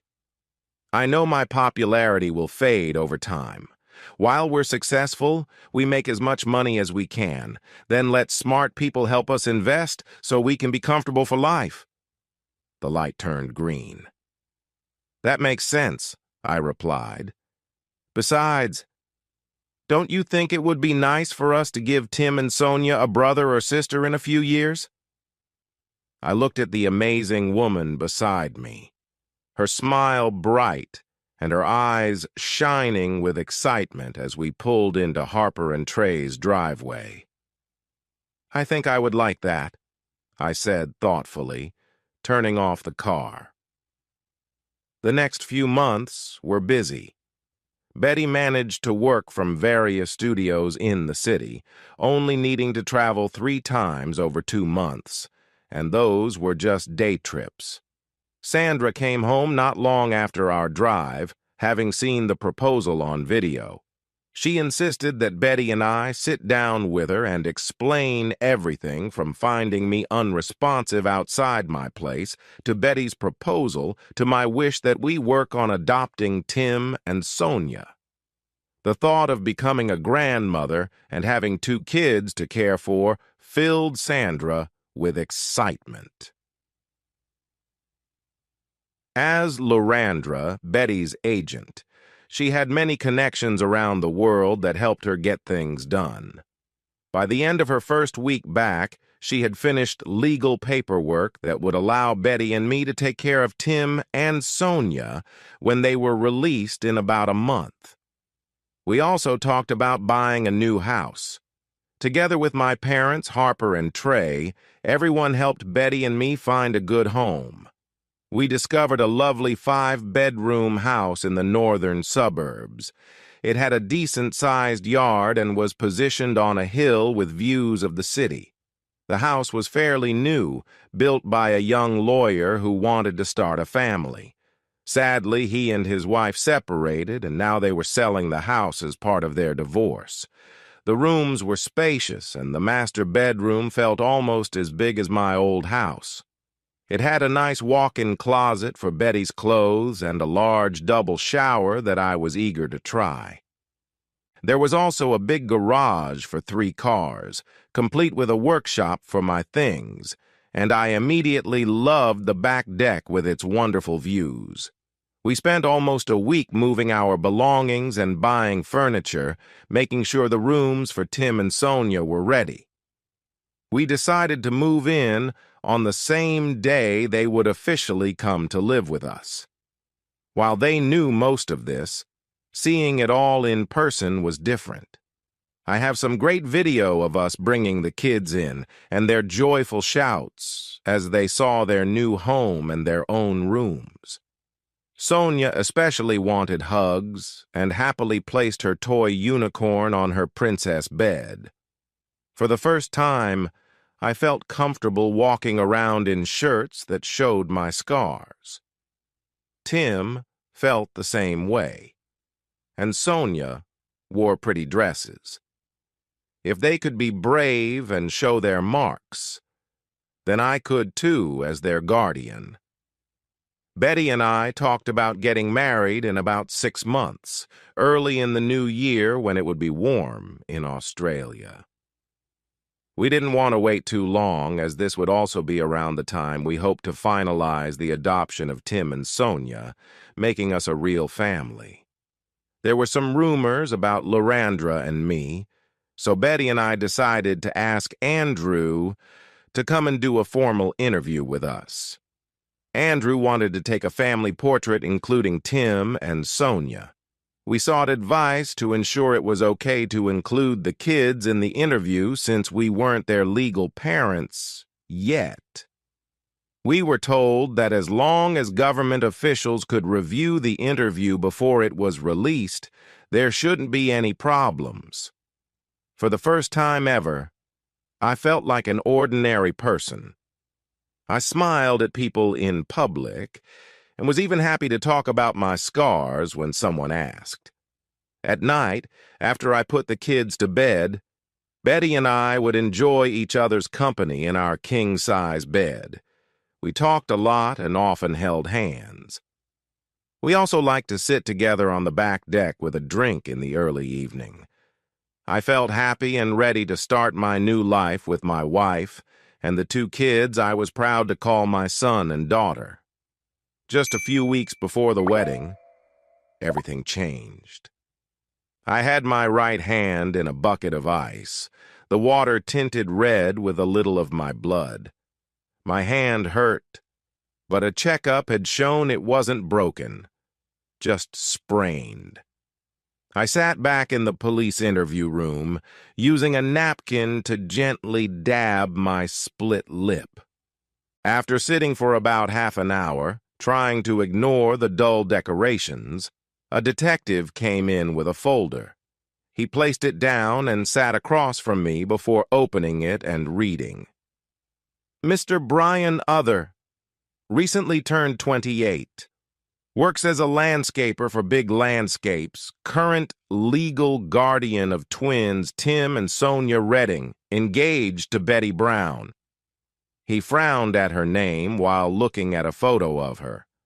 Better known as the model Lorandra, I spoke up, making the connection clear. His surprise was evident for a moment before he regained his professional stance. Well, yes, of course, Lorandra. Then he paused and looked at me with a hint of disbelief. Really? Lorandra? He asked. I chuckled. Yes, I'm engaged to Lorandra, also known as Betty Brown, one of the most beautiful women in the world. He cleared his throat, his voice a bit shaky. Really, I mean. I raised an eyebrow. A few months ago, his reaction would have made me anxious, but I felt different now. Is there something wrong with me? A reason I shouldn't be with her? I sensed what he wanted to say, but he held back. I laughed again. Is it because I am a large, awkward person? I enjoyed his discomfort. When he began to respond, I waved him off. Detective, it's fine. I know that when the media catches wind of this, there will be a lot of talk about me and Betty. But yes, I am engaged to her. He smiled and seemed to relax. I'm sorry, Mr. Other, he said. Brian, I replied. Brian, he repeated, nodding. Well, Brian, we have a bit of a problem here. Can you walk me through it? Am I under arrest or facing any charges? I asked, trying to see if I needed a lawyer.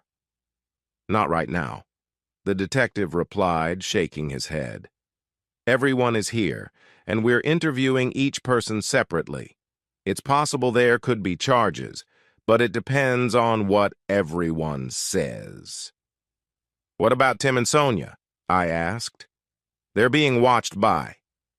He paused as he looked at his notes. Ms. Harper Other. Your sister? I nodded, feeling relieved that the kids were safe. Can you tell me what happened this afternoon? He asked, putting a recorder on the table. Is that okay? I nodded. I'd rather keep it casual and off the record. I'm willing to share what happened, but if you want to record it, I would have to talk more formally and I'd prefer to keep it friendly. He leaned back and looked at me for a moment. Okay, casual for now. So, Brian, what happened? He put the recorder away, and I took a deep breath to gather my thoughts. Since that important day in New Farm Park, my life had changed a lot. I was no longer defined by the sadness from the scars on my body, scars I got from saving my sister from a fire when I was younger. Indeed, after meeting Betty Brown, better known to the world as Lurandra, the supermodel, I began to open up. We were engaged, and we were also in the process of adopting twins. They were two wonderful kids who, like me, had been burned in a house fire where they lost their family. Tim and Sonia would be our legal children once Betty and I got married in a few weeks. Since Betty was famous, we had been meeting with a trusted reporter named Andrew, who would interview all of us over the next few days to prepare for the announcements regarding our marriage and the adoptions. I had experienced some media attention before when Lurandra kissed me in front of many people, but that had calmed down, leaving only a buzz about our relationship. People knew she was dating me, but they wouldn't realize how serious it was until Andrew's articles came out. Betty kept her engagement ring in a box on the dresser in our bedroom, except when we were at home. It was a bright Saturday morning. Betty had gone to the airport to pick up Andrew, while Tim, Sonia, and I sat up at a table in a quiet corner of the lovely gardens in New Farm Park. We knew this was the right spot for the interview because it was where everything had begun. After getting comfortable and sitting down, Tim and Sonia excitedly shared their plans as a family. They talked about trips to the beach, visits to Disneyland, friends they wanted to see, pets they hoped to get, movies they wanted to watch, and what kinds of chocolate and candy should always be in the house. Since coming into our care, both kids had really thrived. Tim seemed less affected than his twin, always ready to help Sonia. Like me, she had burn marks covering much of her body, including part of her face. She was still a bit fragile, but was growing stronger every day. On the table, we had set out sandwiches, party pies, and hot sausage rolls. There were drinks, including juice and soda.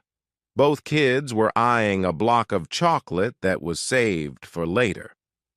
I had just received a message from Betty saying she and Andrew were parking and would be here soon when everything changed. Tim and Sonia were trying to be helpful. Suddenly, Sonia looked up and let out a loud scream. Her panic was obvious, spreading across the park where we were sitting. I saw what had alarmed her and started to turn to look. Before I could move much, a strong arm wrapped around my neck, pulling me backward. I'm a big guy, so instinctively I tried to push the arm away, but there were others ready to help. As the first person let go, two more grabbed my shoulders and forced me down to my knees. "Look at that," a familiar mocking voice said. "Crispy has found some little versions of himself." I focused on Brian Dumont, who stood a few steps away, flanked by three men who looked similar to him. The two holding me were pressing down on my legs while I tried to stay steady, but I could turn my head to see Tim and Sonia. They were trying hard to stay quiet, held by another man. I didn't like the sneaky grin on his face. I looked back at Dumont. "What do you want?" I asked, trying to stay calm in front of my old enemy. Revenge, he shot back. You had me arrested, and now I plan to make you pay before you can go to the police. You will write a statement to make sure I get off easy. My family had to help me escape the country. And now you need to fix this for me or face serious consequences, Dumont. Leave me alone, Dumont, I said sharply. This is your fault, not mine. My answer is no. Now let me go and step back before I lose my patience. Dumont laughed harshly and looked at me with disdain. You don't understand, Crispy, he said, nodding his head. Just then I felt a sharp jab in my back, and Sonia let out a cry before falling silent. I looked over and saw that Dumont had his hand over her mouth. I glared at him. If you don't do exactly what I say, my cousins and I will hurt all three of you. I know you don't care about yourself, but think about your young friends. We will tell the police. Tim started to say, but Dumont struck him hard. Quiet, he ordered in a heavy French accent. The two holding me had to poke my side several times before I calmed down. Once they had me pinned again, Dumont stepped closer and hit me. I spat blood from my lip and focused all my anger on the man in front of me. You're weak, Dumont, I said after a moment. You hit like a child. I wanted to shout at him, but I didn't want to scare the kids with my anger. He stepped forward and hit me again, the sound ringing in my ears. You're an outcast, Dumont shouted, frustrated because I wasn't giving in like before. Do you really think you can talk to me like that? Absolutely, I said quickly. It takes both of your goons just to hold me still. And if anything happens to my friends, I smiled grimly, you won't be able to stop me from making you regret it. For a moment, I saw fear on his face. If it weren't for the others, I would have made my move. I wasn't a fighter, but I was much bigger than Dumont. I probably could have broken free and done some damage if it weren't for the guy near the kids. Dumont composed himself again. So just do what I say, and they won't get hurt, he attempted to assure me. But I didn't believe him at all. I can't trust you, Brian, I replied, using the name we shared. You know my words mean nothing in a French court. Besides, the charges didn't come from me. They came from Lorandra. He sneered and got close to my face. I could smell cigarettes on his breath. How does it feel, Crispy? He said with a smirk. Once again, I ended up with the girl you liked, and wow, she was amazing in every way. I had a great time with Lorandra, and I'm still thinking about going back for more when she returns to Australia. Who knows? Maybe now that she's with me, I could settle down and start a family with her. He seemed a bit out of touch. Maybe had too much to drink, or just didn't know what was going on. If he had, he would have known that Lorandra and her agency were taking legal action against him for spreading false information and damaging my fiancé's reputation. I glanced at the kids. Tim had a red mark on his cheek from where he'd been hit, but he was being brave, looking for a way to help his sister. Sonia had tears in her eyes. I threw my head back and laughed. You fool, I fired back. You never got close to her. I know for a fact Lorandra wouldn't want anything to do with you, even if you gave her $1 million. You're just a parasite, Dumont. You never understood it, but I wasn't wise to it either until recently. He didn't say anything. I sighed. Look, Brian, I said, trying to ease the tension. The truth is you never had a chance with Lorandra. We both know you never had a relationship with her before, And you won't in the future. She will never have children with you. Yeah, right, Dumont said, but there was a hint of doubt in his voice. You saw the pictures, I know you did. I nodded, keeping my calm. Yes, I did, and it upset me enough to keep me in the hospital for a night.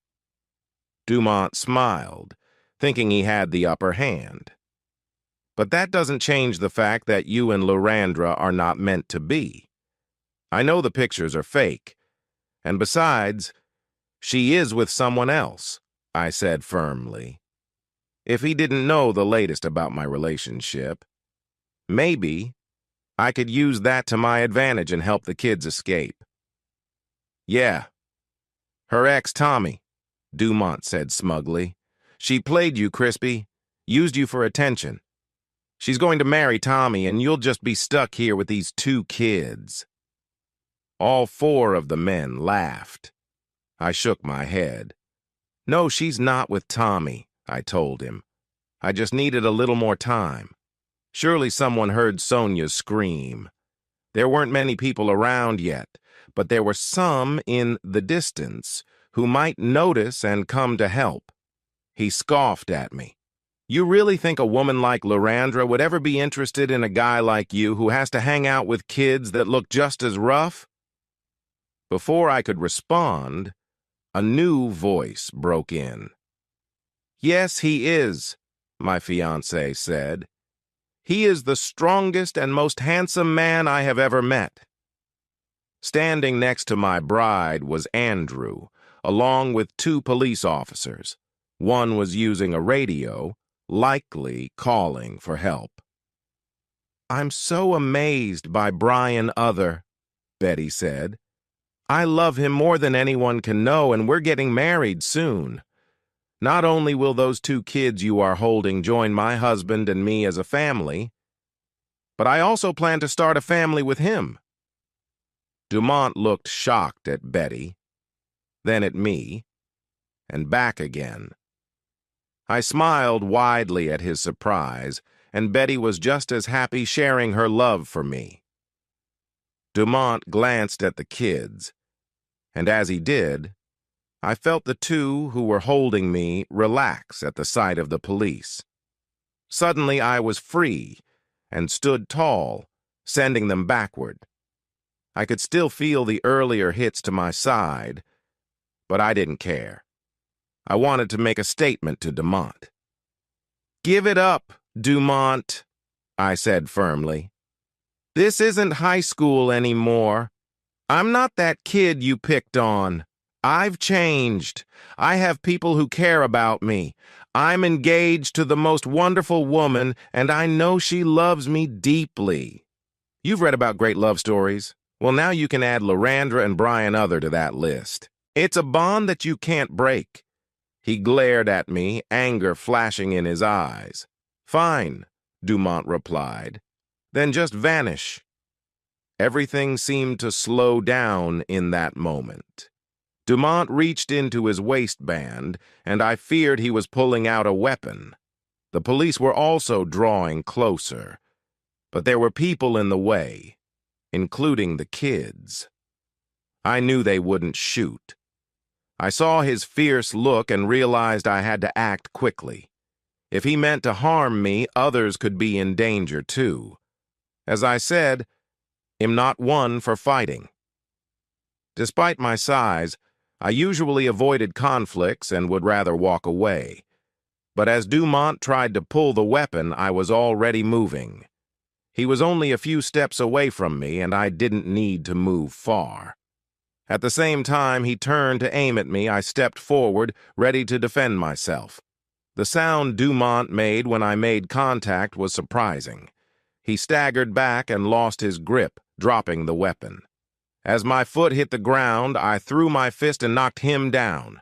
He landed hard and lost 2 teeth while the gun flew away several feet. Suddenly, the police shouted orders, their guns ready, telling everyone to lie down. Dumont was already out cold, but the others quickly followed orders. To stay out of the way, I sat down. One of the officers gave me a thankful nod as he carefully moved to keep everyone away from the gun. In just a few minutes, nearly a dozen officers surrounded us, along with an ambulance crew. Media vans started to arrive, clearly alerted to the situation. Dumont lay face down on the ground, now in handcuffs. Sonia was sitting on my lap, and Betty sat next to me, gently cleaning my injured hand. Tim was in her lap as we waited. Andrew went over with an officer to speak with the media after getting our approval. "You haven't heard the last from me, Crispy," Dumont shouted, face down on the ground. I could see blood on his face, and he looked hurt. But no one rushed to help him. Instead, the ambulance crew made their way to us, and I made sure the kids would get checked first. Sonia made a little noise in response to Dumont. "You know," she said sweetly, but loud enough for everyone to hear. "Mr. Bryan's going to be my dad soon. He has so much love and forgiveness, and I know he would forgive you if you asked." She looked up at me, and I smiled back before turning to Dumont. "But I don't want him to forgive you. You wanted to hurt him. He's going to be the best dad ever, and you won't get anything from my dad, my brother, or my mom," she said, looking at Betty, who was smiling brightly. "You get nothing. I think you should go to jail and stay there." I was thinking a lot at that moment. And she was right. I wasn't going to forgive Dumont. But what struck me was that she called Betty Mum and referred to me as Dad. I gave her a little squeeze, and we just sat and waited. The ambulance crew came to check on the kids.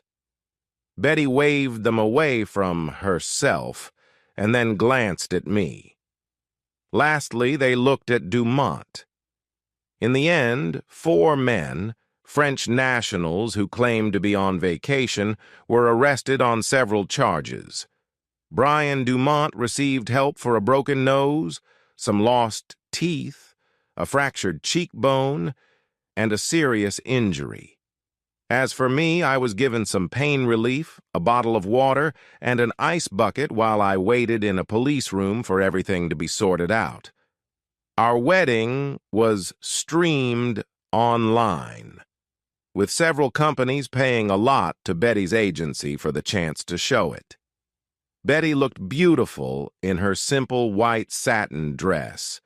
She had no long train, just a lovely bouquet of flowers in her hands as she walked down the aisle with Andrew. Tim was the ring bearer, and Sonia was the flower girl. Harper was her maid of honor, and Trey was my best man. We invited only 50 people to the small church and kept everything relaxed and simple. I do not remember much else from that day, except that we danced, laughed with our friends, and had a wonderful time. I could see the joy in Betty's eyes, like she had just won something special. Sandra and my parents took care of Tim and Sonia while we went on our honeymoon. We spent a month on a tropical beach. For the first time, I spent most of the trip without a shirt. The hotel staff were very polite and never asked about my scars, nor did they mention the happy noises from our beachside bungalow. When we returned home, our adoption paperwork came through the next month. By then, the kids were already calling us Mom and Dad after our fun day in the park. Now, they could legally use our last name. 6 months later, when Betty got pregnant with twins, we were all so excited. Almost 9 months later, George and Pris were born, and Lorandra decided to leave professional modeling. I kept working with Jeff, taking care of my crew, and I enjoyed my job. Now, Betty, the kids, and I go to almost every barbecue invitation. I am very comfortable in shorts and a short-sleeved shirt. You might be curious about what happened to Dumont. He and 3 cousins are now serving 6 years in an Australian prison. When they finish their sentences, they will be deported, and Dumont will still have to deal with charges back in France for his earlier actions. I hope he faces serious consequences, but he is no longer my concern. I have my family, and my love for Betty grows stronger every day. 12 years later, I am walking my daughter down the aisle.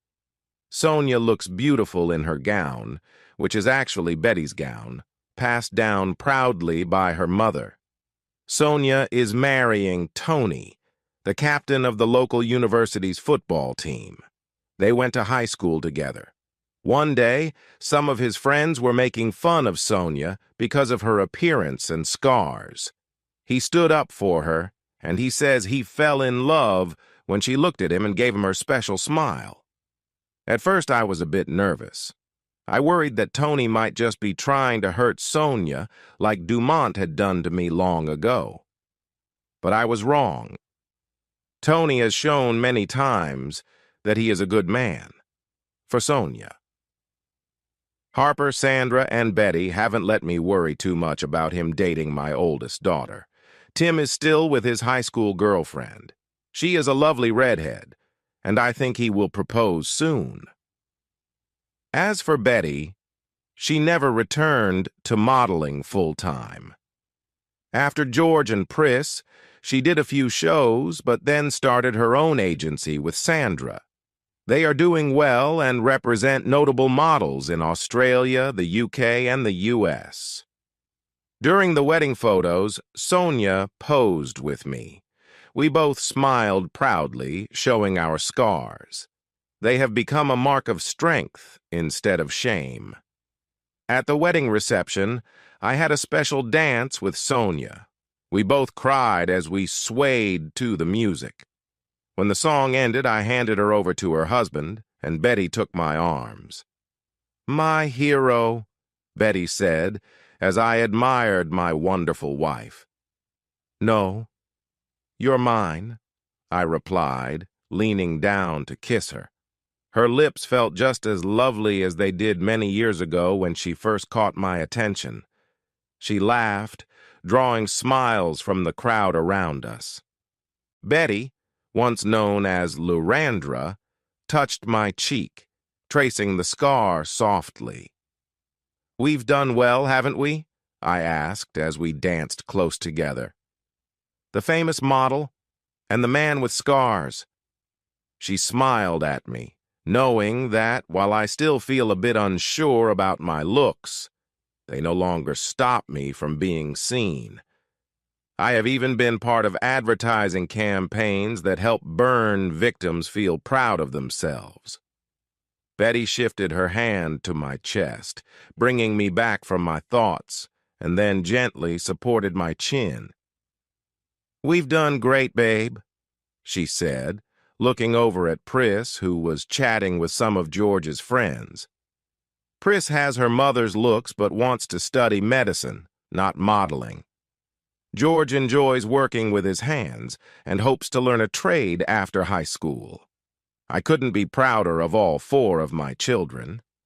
I noticed Betty take a deep breath. "So, the kids have their own room tonight?" Betty said softly. I raised an eyebrow, a little surprised. "I hear that former supermodel Lurandra is having a special show tonight, away from curious onlookers." "How special?" I ask with a smile. My wife leans closer to me. "Just for you, honey. Just for you." I smile back. Life is good. Hey, everyone. Thanks for watching. Don't forget to subscribe and turn on notifications so you won't miss any of the exciting stories we have coming up. What do you think about the characters in this story? Let us know in the comments. We'd love to hear from you.